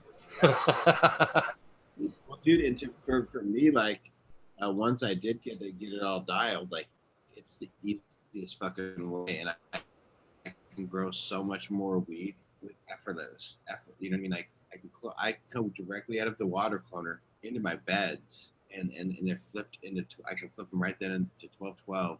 We have monster plants because they have so much soil space to grow into. They grow really fast. Put the trellis net up, and then I'm done. You know, like, it can be that simple. Um, and then at the end of the run, you can soil test and add what you need in terms of dry amendments that you scratch into the top. Do it again, and like, literally your work is planting plants and harvesting them, you know, and maybe plucking some leaves, you know. But what I was gonna say, I keep almost saying it and then not. But one of the biggest tricks that I have in all this is fulvic acid that I use as a foliar.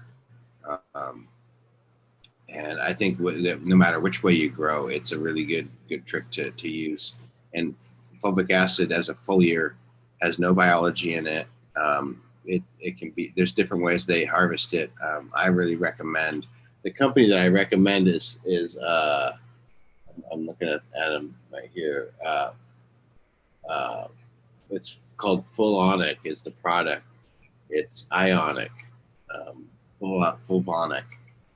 They're out of Canada, and they have an electrolyzed. Sorry to do. I'm not trying to do a plug, but this stuff is really cool. An electrolyzed fulvic acid, and fulvic acid is a full nutrient in itself, but it also helps all the other nutrients that the plant is working with uptake. So if some shit's off, especially in your organic system, because you overwatered or underwatered, remember how we talked about the balance. This helps those minerals get uptake and work out and kind of balance everything fucking out. And you can do it in a foliar pretty much up through week 3. You know, I feel pretty comfortable. I've hit it before. You know, I got to be honest, all the way through for week 7. Sometimes week 6, if I felt like I need to push something. I don't really like to do that. But I'm also not scared of spraying. I spray. This is a whole nother rabbit hole. I'm gonna take up your whole time slot here, dude. Has any guest done that? Oh yeah, oh yeah. Have you ever heard of Rasta Bob? Have you heard of Rasta Bob? Erie genetics, Rasta Bob. Yeah. That's Rasta Jeff as Irie Genetics. Rasta Bob is on. He's on Embracing Organics. He's Jamaican fire. He took me 8 hours the other night. We went to 8 in the morning. 8 in the morning. He took me to. that Rasta. For a minute, he can reason, bro. Oh man, I'll have to watch. He's oh man, great dude. He came on and he's straight Rastafarian from Jamaica, and he was great interview all the way through, from lifestyle to cannabis to everything. The way he just smoked was like cool as shit, man. He sat there. He come on. Obviously, he was on Fumador and the Flavors. He popped on. He tried to get on. There was a little bit of time zone mix up.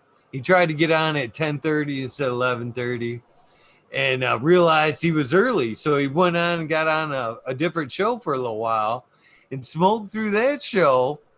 And when he got on with me, his eyes were good and blazed. He looked like he was pretty well torched. He smoked one-on-one with me all night long and was ready to get up. He had been up 24 hours preparing for the damn thing, smoked himself silver, and was ready to go, work for the rest of the day. All bright-eyed, bushy-tailed, but he was pulling out his ganja and chopping it up on a fucking regular board with a fucking butcher knife. Chink, chink, chink, and packing the bowl up and shit. But hell yeah, great dude, man. I couldn't keep up. I had to tap out.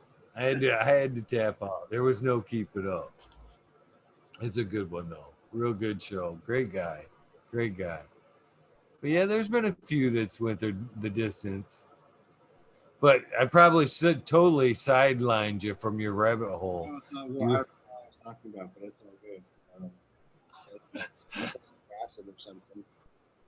But yeah, I will just kind of go back to this company because I think they're cool. They did hook me up with some big runs, and I told them straight up, I was like, I'm not going to plug you guys. I'm not going to post any fucking pictures. And they were like, that's okay. This is really good stuff. We think we need to try it out. And I'm like, okay, I will. And I did. And it saved my ass all summer. in a lot of ways. Like I'm all about, and that's why I'm bringing it up. Not just to plug this company, but I think a good foliar program, one right here, but a good foliar program can round out a lot of issues. It's not talked about a lot. You know, I feel like it. I don't hear a lot of people talk about it. I don't know. Do you do any foliars like on the regular? No, I don't. I do a little bit of IPM, in veg, but as like a foliar, no, not. It's not nutrient foliar. It scares me. Yeah.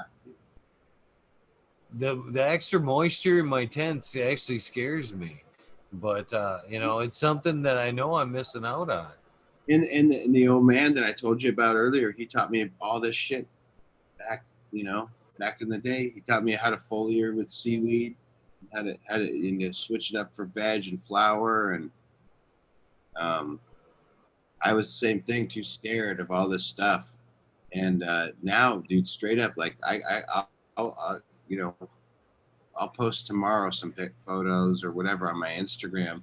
But I got this this machine here. It makes hypochlorous acid water and makes Kangen water, high pH water that's also electrolyzed, and so I can. The hypochlorous acid water is low pH, like 2.5, and this is a medical grade machine, and it's a disinfectant. It's like chlorine, but it's just water. So I sprayed it on my plants, dude, and it kills all the fucking pathogens that are on the surface of the plants late in flower, and you can literally see like, where I'm in week 8 will be Friday, and I sprayed them yesterday, in the morning in overcast greenhouse where I keep the lights off, for a couple hours while they dry off. You know what I mean? It's 90% humidity in there. No fucking issues with bud rot or whatever, because this shit is literally killing the pathogens that cause that. It's really interesting shit.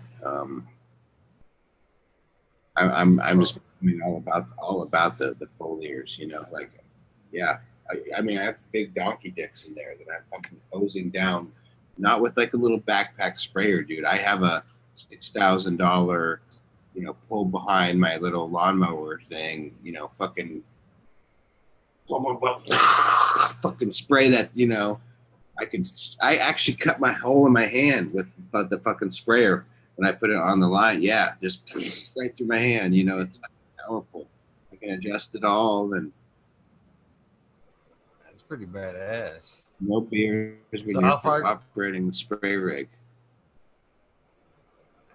Too close. How far can that thing spray? I think it can go. It's meant for trees, so it can go like 15, 20 feet up. Oh, nice. Yeah, nice. I come in and I feel like a fireman. When I come to like a shipping container, I have a shipping containers with plants in them. You know what I mean? Or like a little indoor grow room. So I drive this thing all over my property, and I'll just like open the door and just like, and just like, there's no even thinking about like, I got to get underneath the leaves, guys. It just like, it just destroys the whole fucking thing. Got it. Well, that's got to be good for the plants as well. Just beating them up a little bit, tearing the fiber in the stalks. Yeah, that's got to be really good for them. Oh yeah. Yeah, that's something that we've been talking about lately too. Is foliar, but yeah, that's one of the things too. I don't know. I'm always so leery of humidity in the tents there. Well, but I need to get Is it a better time? Could I be better, like doing it in the morning when the lights are first coming on? So I don't have to worry about it. I would say it depends on, I would probably do it. I would do it a couple hours before the lights come on. So you want time for the plants to uptake. I wouldn't, and you have to consider all factors, right? So let's talk about an indoor grow. If I'm going to foliar an indoor grow, I'm probably going to do most of the foliars 2 hours before I spray, or the night before, or as that right after the lights went off. You know, if like I'm early in veg, I have no problem hitting them. You know, right as lights go off, spraying them down, flipping the lights off, and then coming back in the morning and everything. It might even be a little bit moist or whatever.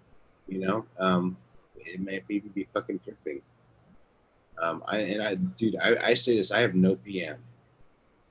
Like, I won't say zero. I saw a little spot of it for the first time in like 2 years in my greenhouse, and it's because I have no mulch. And I have a wet environment. I have super. I'm out of VPD often at night. Right now, it's dark. I know it's 80%. I could walk you guys out there and show you on the fucking thing. I have big donkey days. And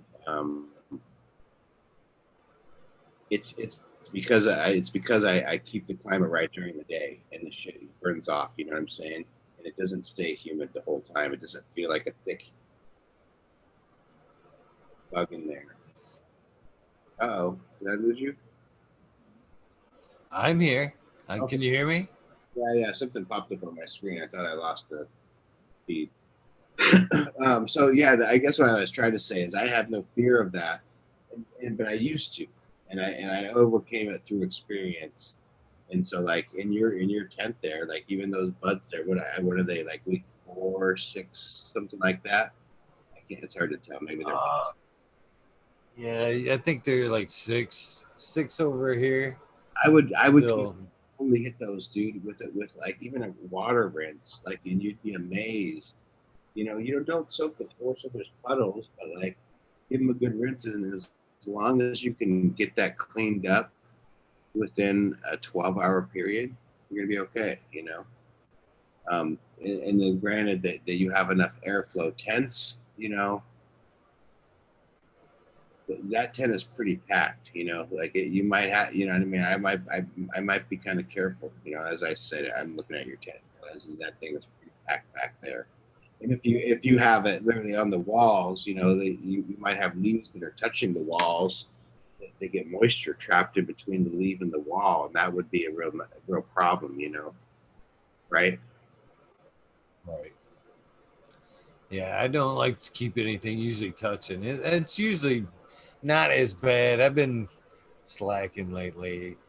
It's usually not that packed. It's usually more like this. Let's see here. Let's see if there's some. There they go. There's a little bit nicer of a tent there. You still can't see it, but I'm in the mix of moving things around. Get a little bit of area here. Yeah, you do. There's like, all in all, there's what, seven. It's 17 4x4 areas there. Nice. So a little bit of work, but that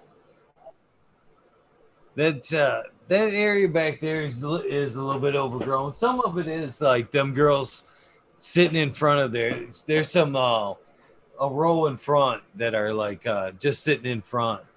It's kind of getting acclimated to that light, basically.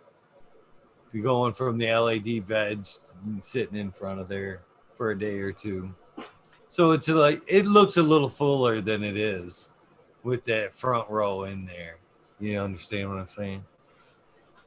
A little bushier than it actually is. But yeah, I do it on the reg, man. I mean, I generally don't. I generally wouldn't spray a nutrient foliar past week 2 or 3. I have done this fulvic acid stuff a couple times. You know, when I was like in a like, fuck, man, this is a problem. I'm not gonna have a good crop here.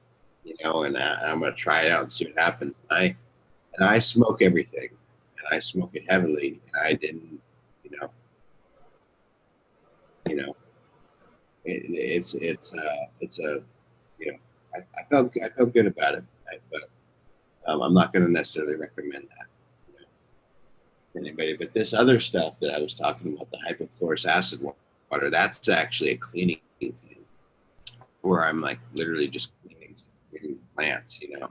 And there's some other folks that have been talking about it, and the machines are kind of weird because it's like a pyramid scheme to buy them, you know. And I bought, yeah, it's really weird. It's a pyramid scheme thing. Any way you look at it, it's like you can't buy one without buying, you know what I mean, buying it from somebody that gets a cut. I don't know. But and then, you know, it sounds like a decent thing. You know, spraying the high pH with nothing else in it would kill PM in theory, wouldn't it? If you're spraying like a high 9. So it is a really cool thing, and I bought it. It's a $5,000 rig, you know, $5 or $6,000 rig, and I spend a lot more than that in IPM on beneficial insects. A lot more than that. So I was like, all right, well, if this can replace me buying beneficial insects, and I switch over to doing a spray IPM instead of buying these beneficials, and I buy this machine and it's a one-time purchase, like that's fucking killer. And so I bought it a couple years ago, and it's I'm not doing cartwheels, but I do have success with it. You know what I mean? Like I think that I'm really glad I have it. I definitely use it, and I definitely still buy beneficials, but I buy a lot less beneficials. And now I found that like certain beneficials can last, like ladybugs. Right now, I bought ladybugs, which I don't generally recommend because they're unsustainably harvested. But I was struggling with aphids in 2 rooms. I just cannot get them back. And they're going into flower. It's like I can't be spraying this stuff. I don't want to be spraying this stuff all the time. So I fucking beat them back with this hypochlorous acid water, and then put the ladybugs in there, and then hit them again, and the ladybugs aren't bothered by it. So that's like a really good potential option for the bang aphid, or whatever it's called, you know, that people have been struggling with, to have, you know, to be able to like knock them down continually with this hypochlorous acid water while adding a beneficial that's predating them at the same time. I've heard that green lacewing works very well for thrips and aphids versus the ladybugs there. Fucking those roly polies came up and fucking ate all the lacewings off the carts. Really? True story. This just happened, man. Yeah, like I'm in the fucking trenches with these fucking roly polies. Who would ever thought? Who would ever a cannabis farmer getting his ass kicked by roly polies? Sounds like they might be getting the better of you. That, you know, ladybugs are. I've got them flying around here. You know, that's one of them things. Once if you can keep them where you can keep a colony going or happy, you can sustain them and they work well. But if you're like just applying them, you know, one time and done, they don't seem to work too well. They just venture off. It's the larvae that seem to be the ass kickers, really.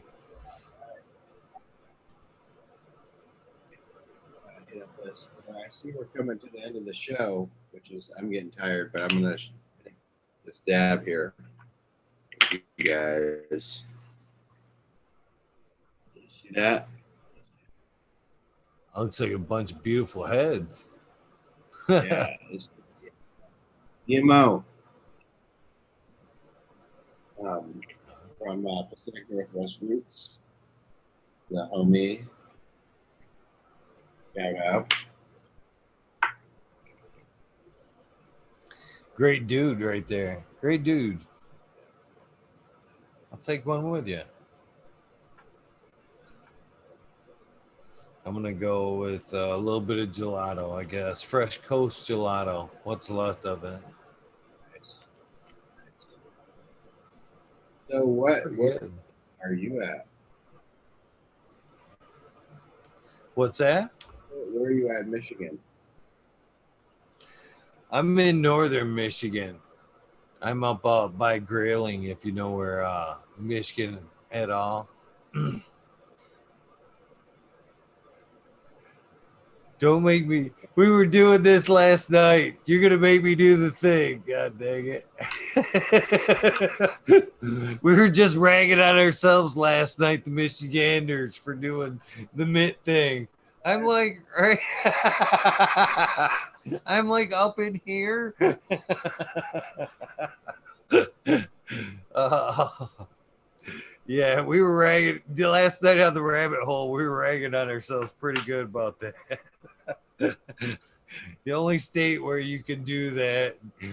What's funny is half the time we don't even do it right. When we show you somebody, we get caught up in it. We're like, oh. You know what I mean, up that way. But yeah.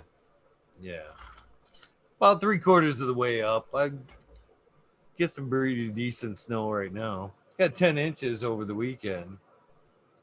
It's Man, been pretty lucky so far.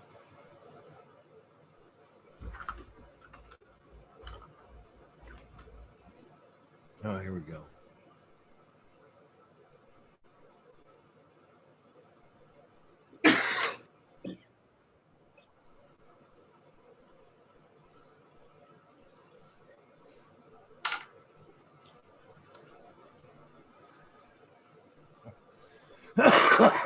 I've come up with a great idea for this.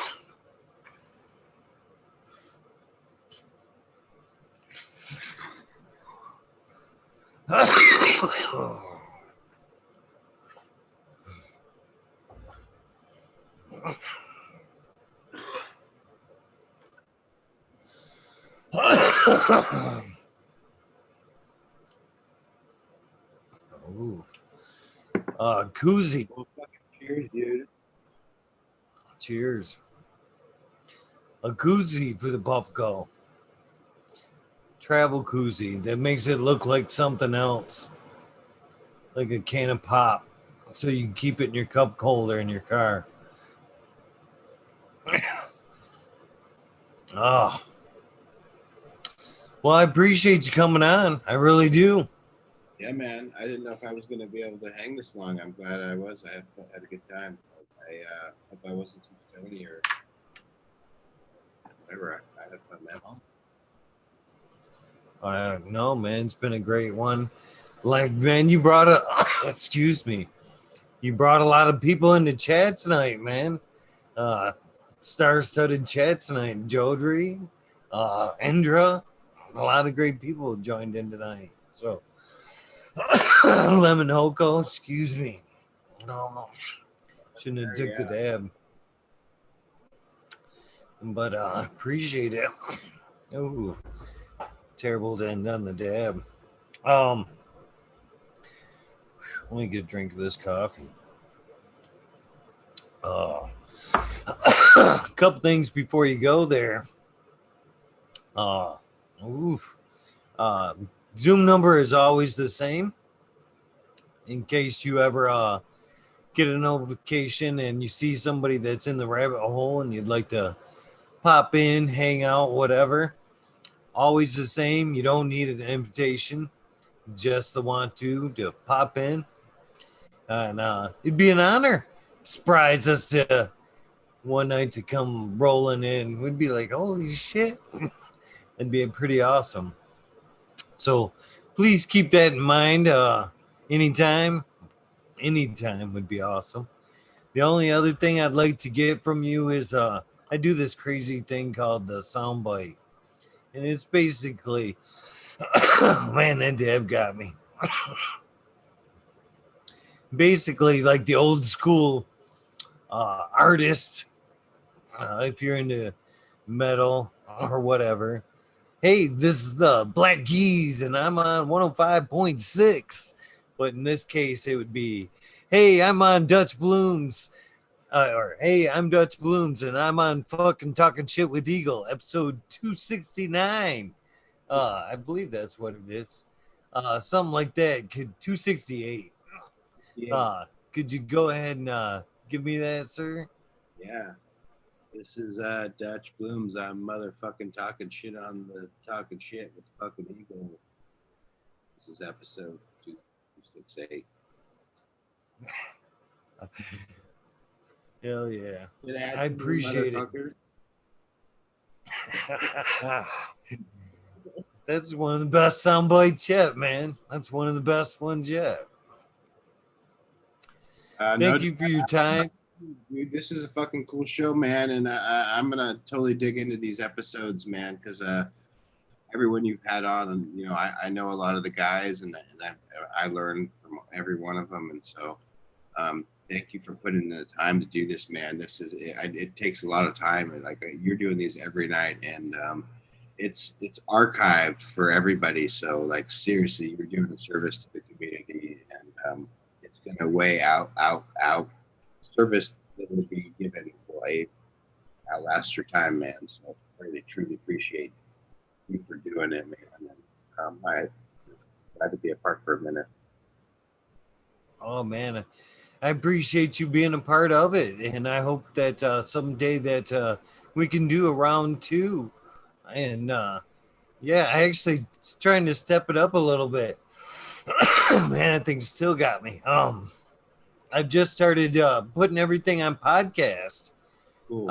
So it's available on YouTube, and tomorrow it will be available on Spotify and all that other good shit.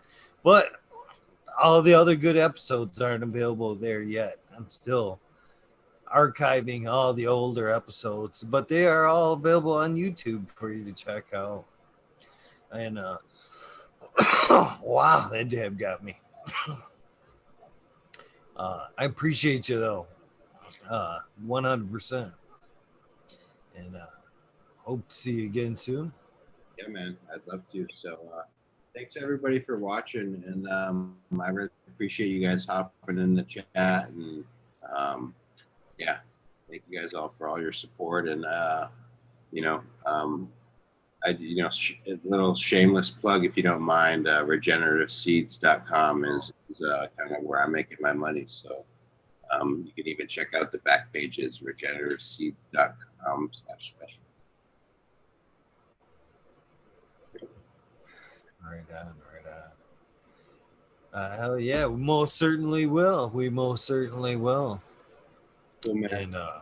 And have a good night, everybody. Thank you, man. Have a good night. You too. Well, that does it for me as well. You guys, thank you for tuning in. I'll probably see you in a few.